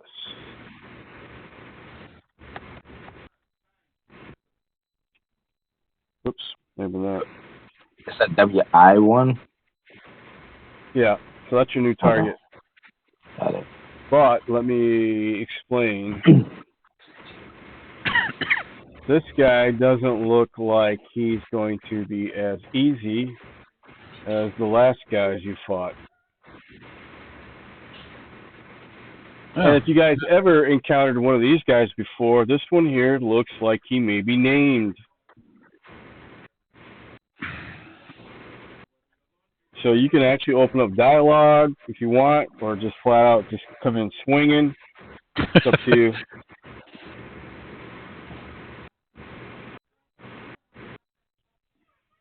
I choose not to. Okay. So, that's anybody else wants to, that's more than welcome, but I choose not to. He is definitely in a threatening manner. He is demanding who you are and who you think you are and all that other good stuff. Is this out loud? This is out loud. He's screaming it. We're looking for the bathroom. As I laugh. He looks at you and tilts his head like a puppy looking at a first toy. I guess that is kind of funny coming from a werewolf. Yeah. I could just go pee outside. Okay. I next. Okay. Did you I next? Vega? I'm doing it. Yeah, because you gave up. Wait a minute, hold on. Before you do that, let me remove GH2. I didn't know if we were out of combat, if they just automatically pop back in. Let me remove him first. There we go. Because once you I next in his turn, I can't remove him. Okay, ready? Yeah. All right. So he is up. However, this guy does not look like he's going to be an easy pushover. He's got this skull, as you can see, like from this picture. That's actually what he looks like. Who dares to enter this Harens? I did not remember asking you to join or come into the fold. Explain yourself. Who are you?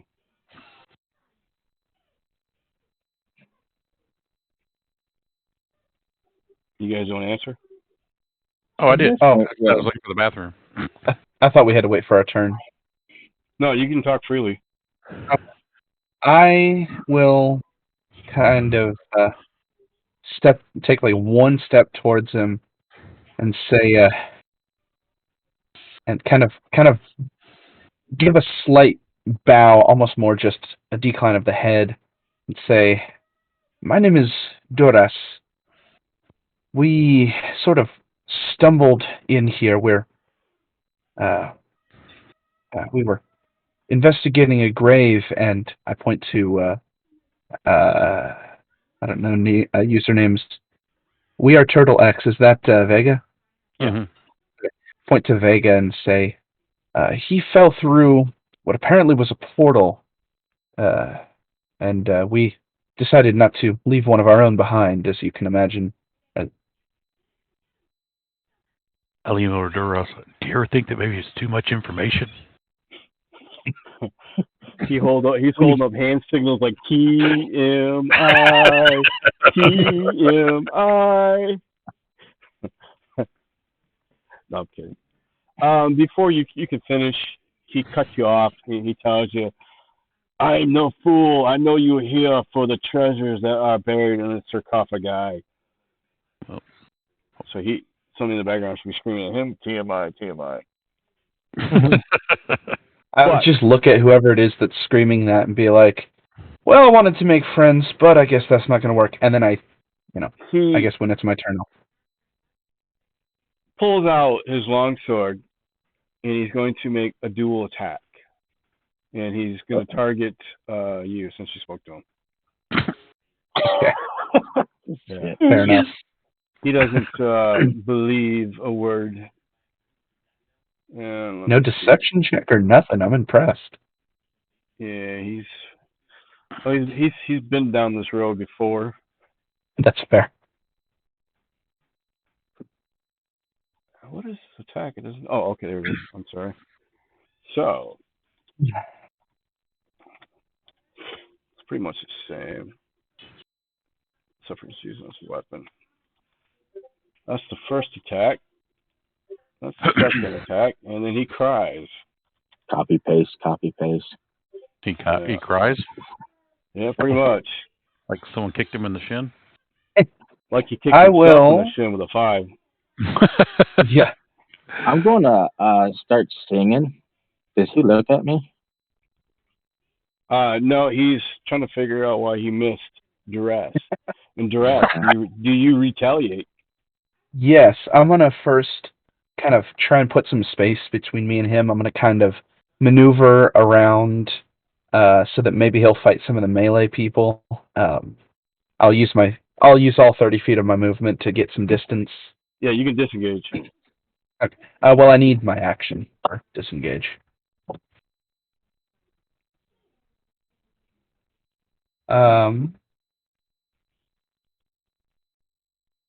Did you just run off?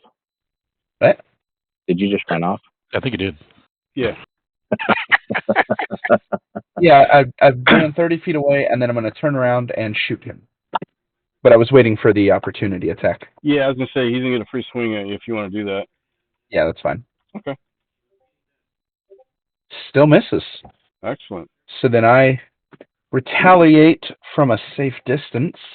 This dude needs to rethink his options as a fighter. 10 to hit is a miss, so I will pass turn. I'm gonna give you guys a little outside game knowledge. You do not want him to hit you. Yeah. I imagine not. I start singing, and then I say, "Hey, dance off, bro, me and you." And then I hit him with a witch bolt, which does not show up on my stuff. Why is it not showing witch bolt? If it's something you recently added. Oh, probably you gotta hit cast. I did Because it's an cast. actual spell. Yeah, those are actually his. Oh, true. Yeah. If it's something you recently added, then you would have to update. No, it's been there, and I just put my character in from my sheet today. What was your command? Cast witch bolt, and it doesn't show it on my list there. Do just cast and see what pops up. Yeah. Are you kidding me? It just says or cast list. List. I think it's spell list actually. Okay.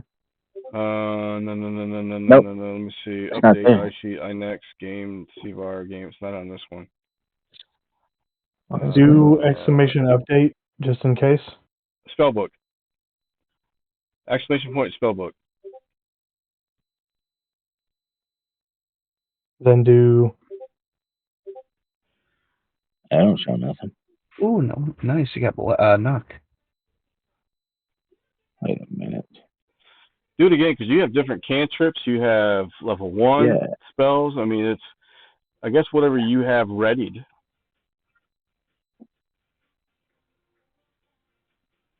If you don't have it checkmarked in your thing, or because there you go. You got Eldritch Blast. I'm assuming those are. I don't show. I mean, it's not.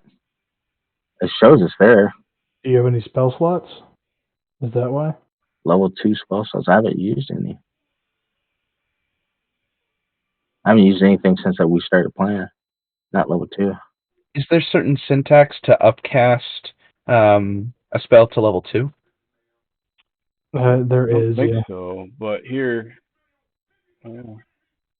Maybe try to upcast it at level 2. Maybe Here. It's not recognizing if you don't have level 1 spell slots.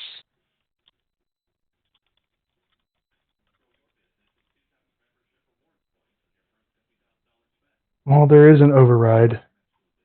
Is this a humanoid, by the way? This would be for everybody too, John. This would be a good one to bookmark. It's got all you want me to just roll it, Rodney? Roger that. Yeah, just straight up roll it. That's not going to even hit. No. I know. So I'd mark that one. Oh, look at this. Why is it not working?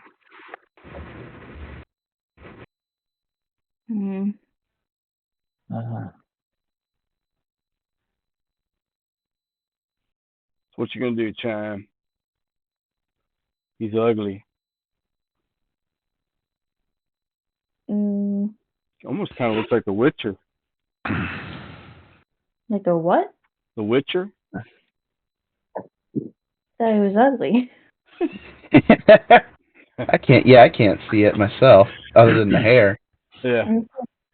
Of which I am very jealous. Wait. I'm thinking I'm just gonna use my spear and try to jab him in the face. Mess up his pretty face. Ugly face. Pretty ugly, huh? Yeah.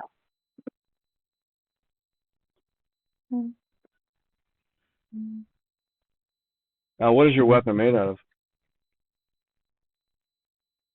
Wood and metal. It's not silver or anything like that. It's just a regular spear. Probably gonna do nothing.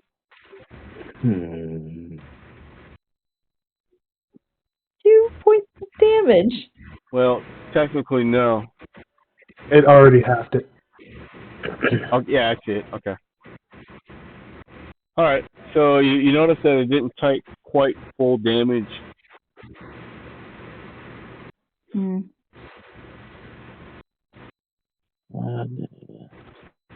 Anything else? And that I'm gonna back away a little bit, Very slowly. very slowly. Lauren, Yeah, you like I can't saw imagine. Chime take a whack at this guy with her spear, and she hit, but for some reason he just didn't take all the damage. I'm not quite sure why. And I have been doing, or these things have been saving from me for quite a bit. So you So would know?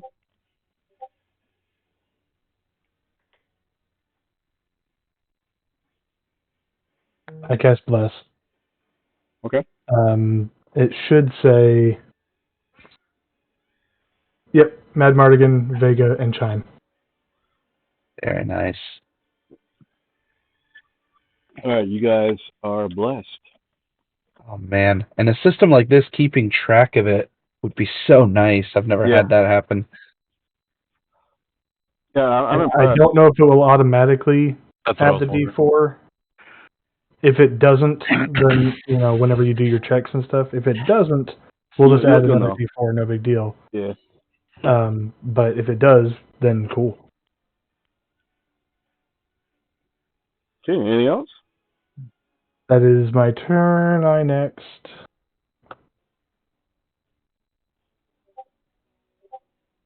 There you go. Yeah, it's going to auto do it. So with Arcana, I should be able to hold my action here and roll to see if I have studied it before. The creature, correct? What are you trying to do? To try to understand what kind of creature we're fighting. Yeah. It used to be different intelligence and stuff like that thing, what it was.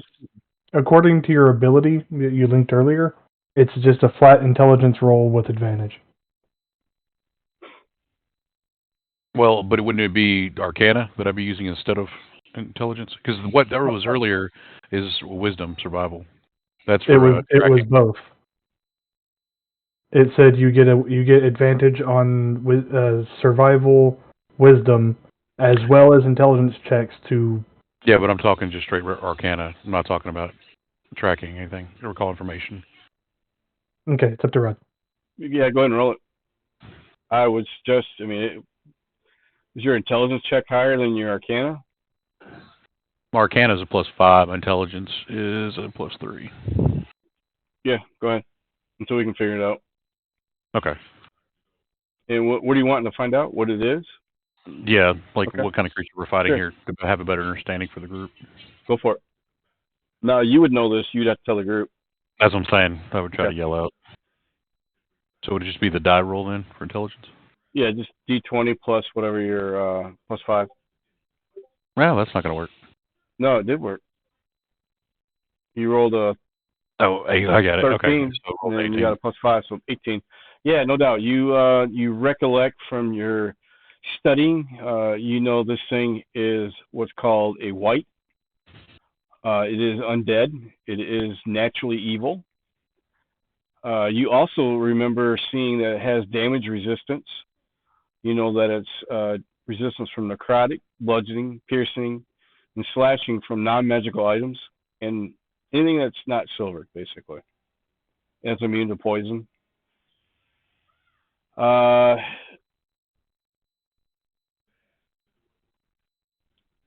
he's pretty tough. Yeah.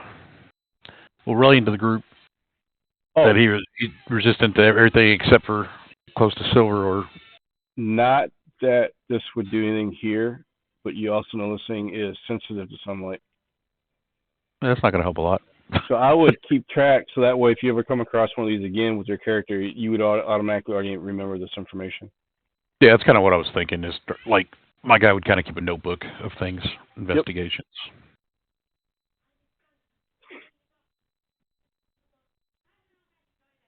There you go.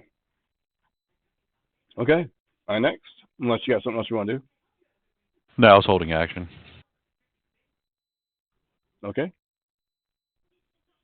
And I next.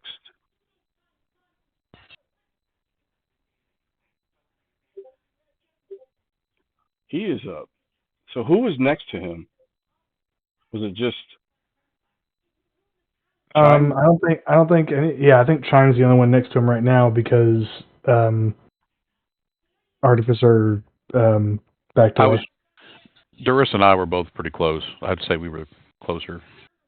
I'm like 30 feet away now. I know. Yeah, I'm saying. But I guess unfortunately it would be me. Ah. I might still be the closest though because I speared him. Yeah, that's That's what I on you, remember. Rod. I just know I was talking shit to him about using the bathroom. Well, you can talk shit for ear distance. And then Duras ran off, and I was like, "What the hell?" It's called a tactical reposition. Does an 18 hit, Chime?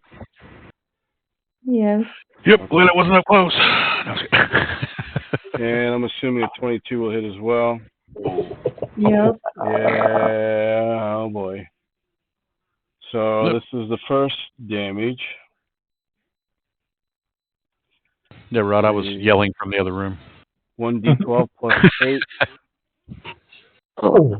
I'm kidding. I was like, good God. But I will be honest. What the? It's not the damage that you're worried about. Oh my god. That is a very lucky roll.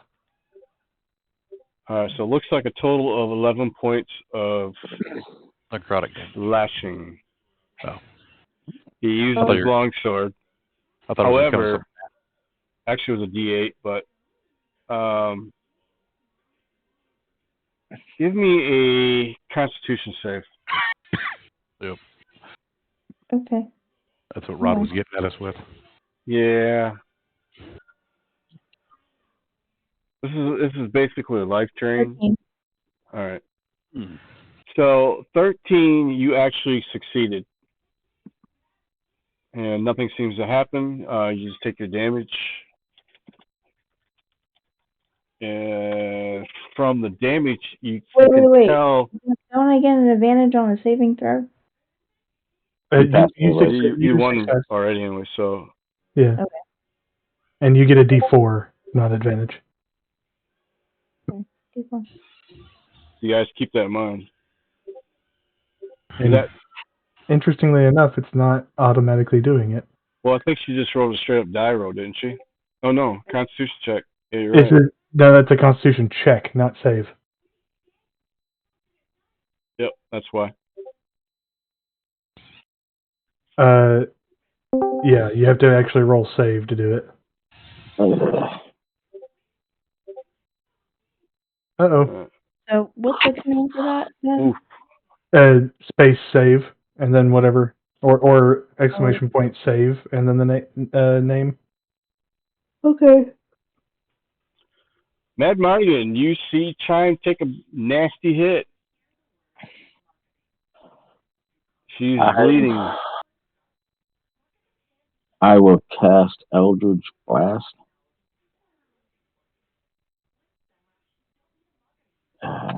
What is his WI1?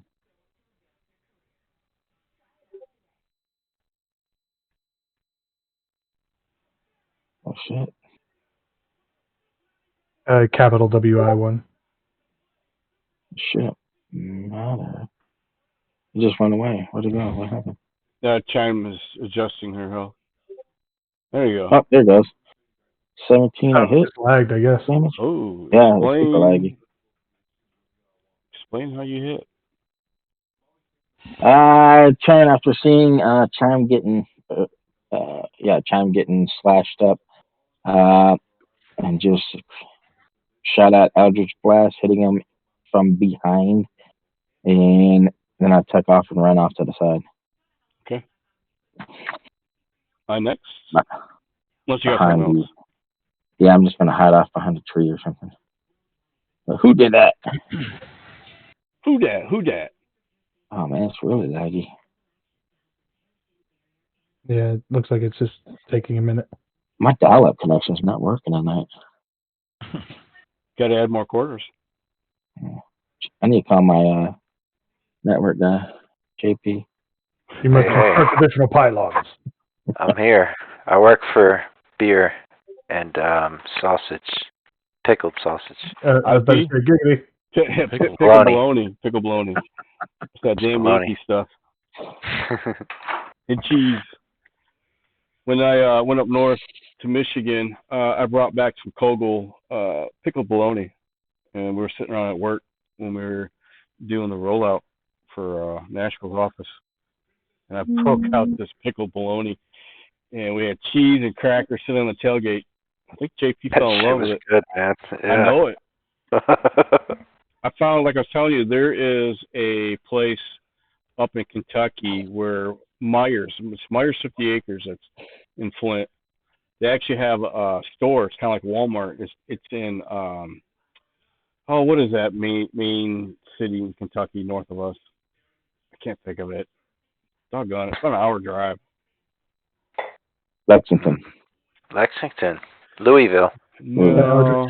The Eldritch Blast was it did automatically roll bless. Okay, cool. Bowling Green. I still have a short bow. I bought a short bow a long time Bowling ago. Green. Sorry. Oh, That's what I just said. I got the Corvette Museum Yeah, there. it's at Bowling Green. I didn't hear. I heard Lexington. Myers. It's Myers 50 Acres. They actually carry Kogel's. Kogel's meat is made right there in Flint, Michigan. It's kind of like gourmet. You kind of have a little bit better variety of meat rather than chicken beaks, whatever else.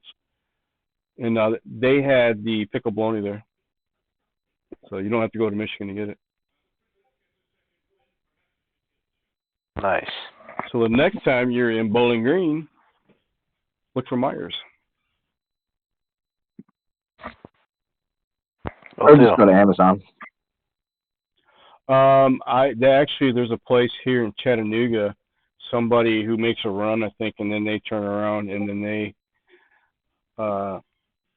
pick it up, but you're gonna pay through the nose for it. I'm just gonna step back about 10 feet and just hold my action, and just try to. You're gonna hold your action? No short bow? I don't have a short. I don't have a short bow anymore. I just forgot it. Oh, okay. You sure? Mm-hmm. All right. You got any healing potions? Maybe you can. Oh wait. Do I? Hope so. Yes, I do. I sure hope you do. I do. I'm holding on. I'm holding on to my level 2 spells for now. How do I use it? Just say you're drinking it, and then you will add. What kind of healing potion is it? Greater. Greater? Yeah. Just do the roll and then add it. Potion of healing.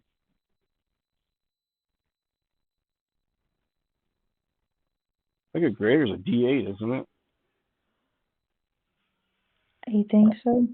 What does it say on the sheet? Or you don't have it on the sheet? It doesn't. Or you gain 4d4 plus 4. Yeah, 44. Okay, there you go. So yeah, roll exclamation 44. Plus 4. So I type in 4d4? Plus 4. Yeah. Just like he wrote, but stuff for exclamation point. And a D. You got a D there.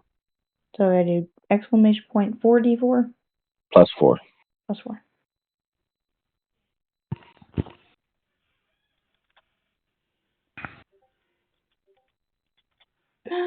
Ooh. There you go. 16 back. And then do exclamation set G HP space HP space G space HP. Got it. Oh, sweet. All right. Took a healing potion. That's an action. You got to move or another action. You got any ranged weapons? No. Throw a rock. Throw your shoe at him. I can throw a dagger. You got a dagger? There you go. Your feet and throw a dagger. Roll the hit.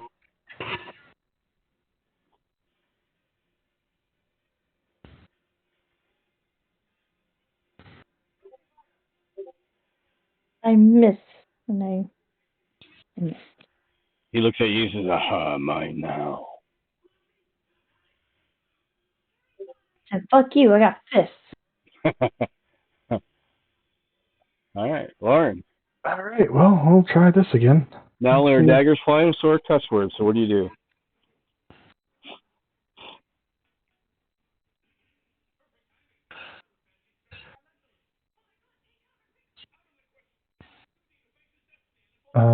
What's his? He's WI1.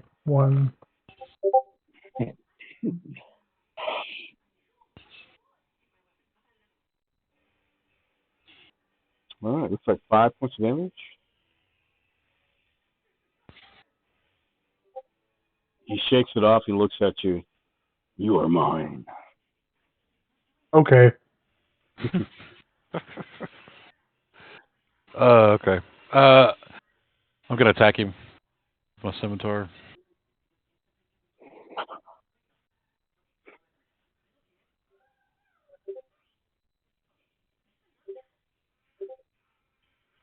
And And misses. I guess with the bonus action, I'm going to use my ammo craft to imbue my weapon with fire. So I need to take damage.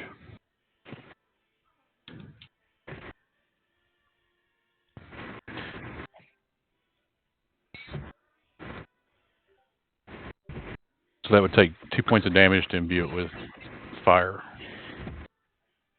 Okay. So now it's just on fire.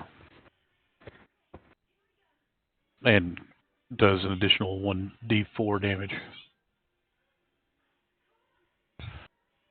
Okay, delete those. Okay, and then just do the eye next. Yeah.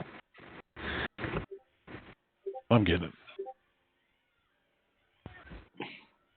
All right. He has Lauren in his focus. He has to move. I don't remember where the footing was. He is...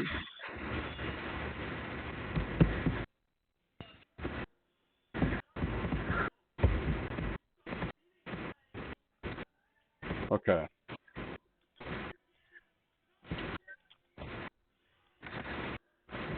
All right. He is going to use his long swords again. Oh, shit. Who's that on? That is a crit, It is indeed. Lauren.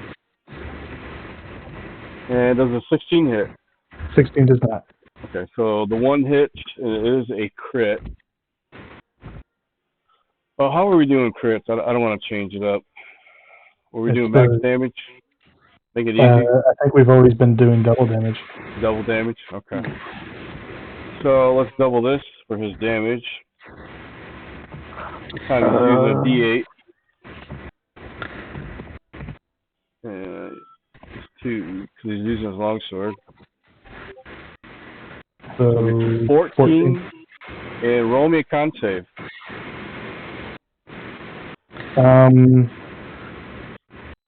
Unless you got something for that.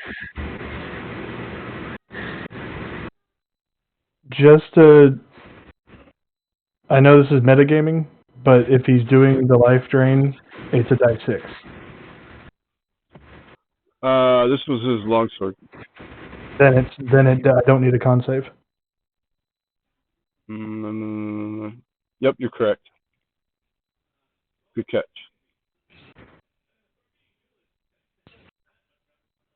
Then that will resolve that, and he's done.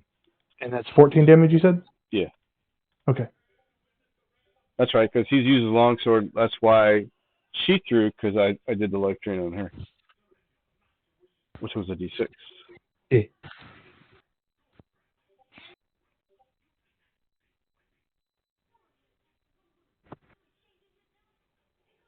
Duras. All right.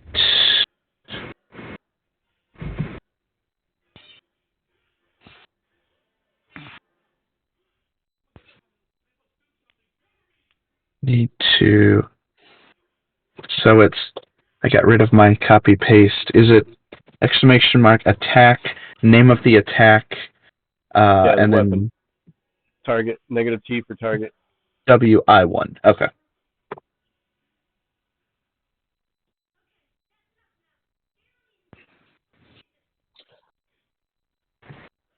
I'm going to copy this real quick.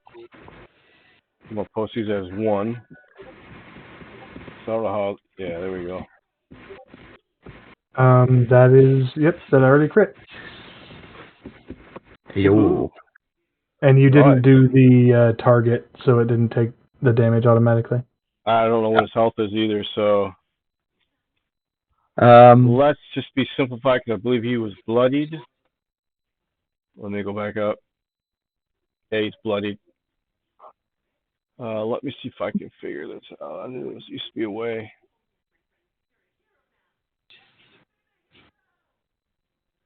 $34 damage on that one hit. 17.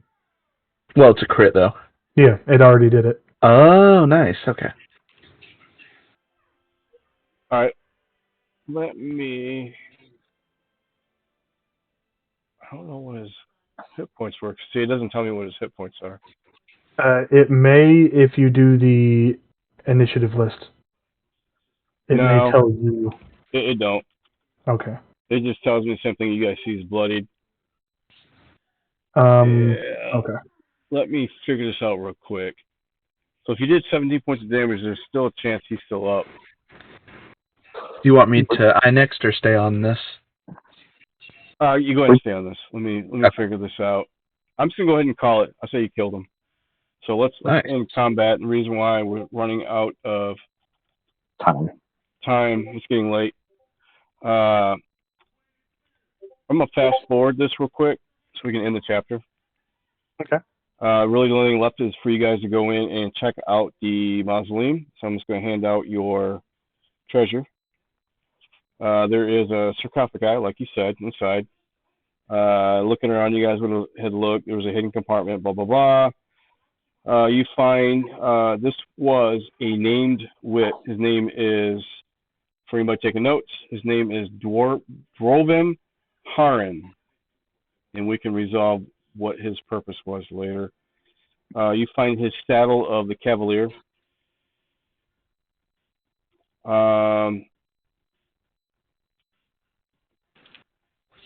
Let's see. What else was in here? Roll me a D100. Got it. Yeah, anybody. First D100. Did the white 39. have anything on him? 32 gold pieces. He did not. Okay. He did. Oh, wait, yes, he did. I'm sorry. Ring of Jumping. Oh, dope. Ooh. And he has a longbow. Just a straight up longbow. So there you go. You can have your longbow back, Olivia. And then he basically had two basic swords, long swords.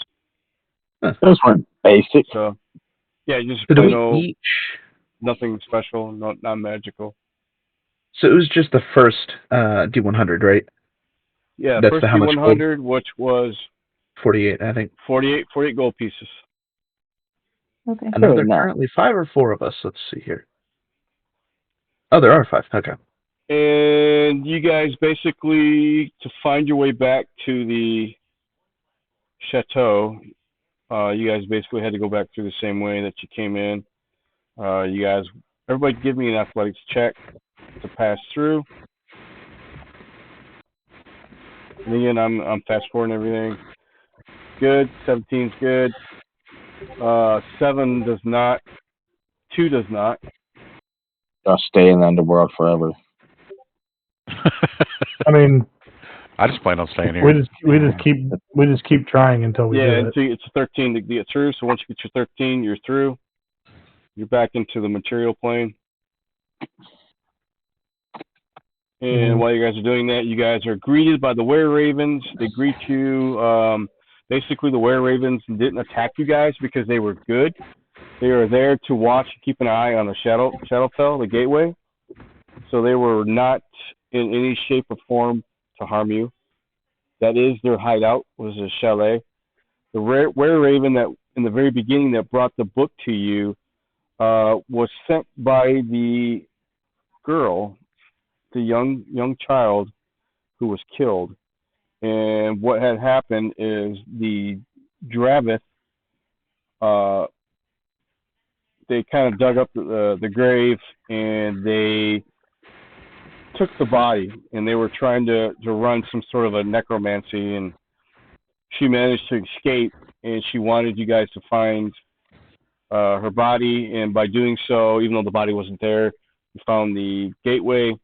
She is now returned, and we'll end it there. In the next chapter, we'll pick up next week, which is the Deep Creeping Darkness, chapter 4.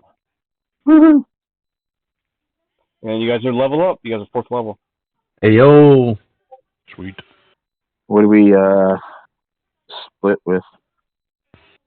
That's up to you guys. I mean, how we always done it. If whoever found the gold, if they want to pocket some of it, we can resolve that. Or if they want to just try to be honest and split it off. I mean, it would be like 8 gold each. 9 gold, 6 silver is what I came up with. But I feel like if we'll round it off to 10 gold. Everybody gets 10 gold off that. Nice. You share it even. You going to bed? Well, I will give someone my 10 gold for the I'll ring. take it. The guy that's not even playing. So hey, John, if I come into the game with 10 gold, I mean, that's a good start. He was here. I'll vouch for it. No. Let me know if you want to play, dude. We can get together and chit chat, and we can figure out what you want to play, what kind of character. Yeah, man, I'm down. It sounds fun. It is. It's a lot of fun. I mean, this is definitely different from the way it was originally designed. You basically sit around a table, a bunch of people, hovering either a battle mat with little figurines representing your character, and the monsters. It's a lot easier to see. But originally, when this game first was launched back in the 70s, dude, you used Theater of the Mind. They didn't have, and then when they started using figurines, it was literally like thumbtacks and, pocket lint and right. pieces of broken pencil. It's come a long way. It's come a long way. Yeah. And it's kind of gotten away from its real meaning, which is Theater of the Mind, more of being your imagination, where you had to paint the picture and let your players into your mind to see what you're trying to draw out. Right. I was definitely picturing the hole in the cave and the statues, and as you were describing it, I was seeing it. Yep, and that's something I'm trying to work on even better. Make it even more descriptive, and I try to add smell in there every once in a while to make things better. Right. But yeah, definitely, man. Let me know. I'll get with you, and we're gonna play again next Thursday. Same bat time, same bat channel. We just meet up. I will add you to our D&D Teams page at work, and then if you have a Facebook page, I'll add you to the Facebook page. And then I announce here. I try to announce. Sometimes I forget something. Depends on what's going on. Thursdays, for whatever reason, seems to be a busy day for me. So then I end up scrambling. I'll make sure I don't bug you next for Thursday with work. No, man. It's all good. I'm down, man, for sure. That's Dash, man. I was running like a chicken with my head cut off, man. I had a lot of stuff I had to update and accomplish. Yeah, so I believe it. All good. So how'd you guys like that? Did you guys have fun? Let me cancel or stop this recording. I'll put this up on the Facebook page or my YouTube page. I'll post a link in here too, so you guys want to go back and take a look at everything and listen to it. I also have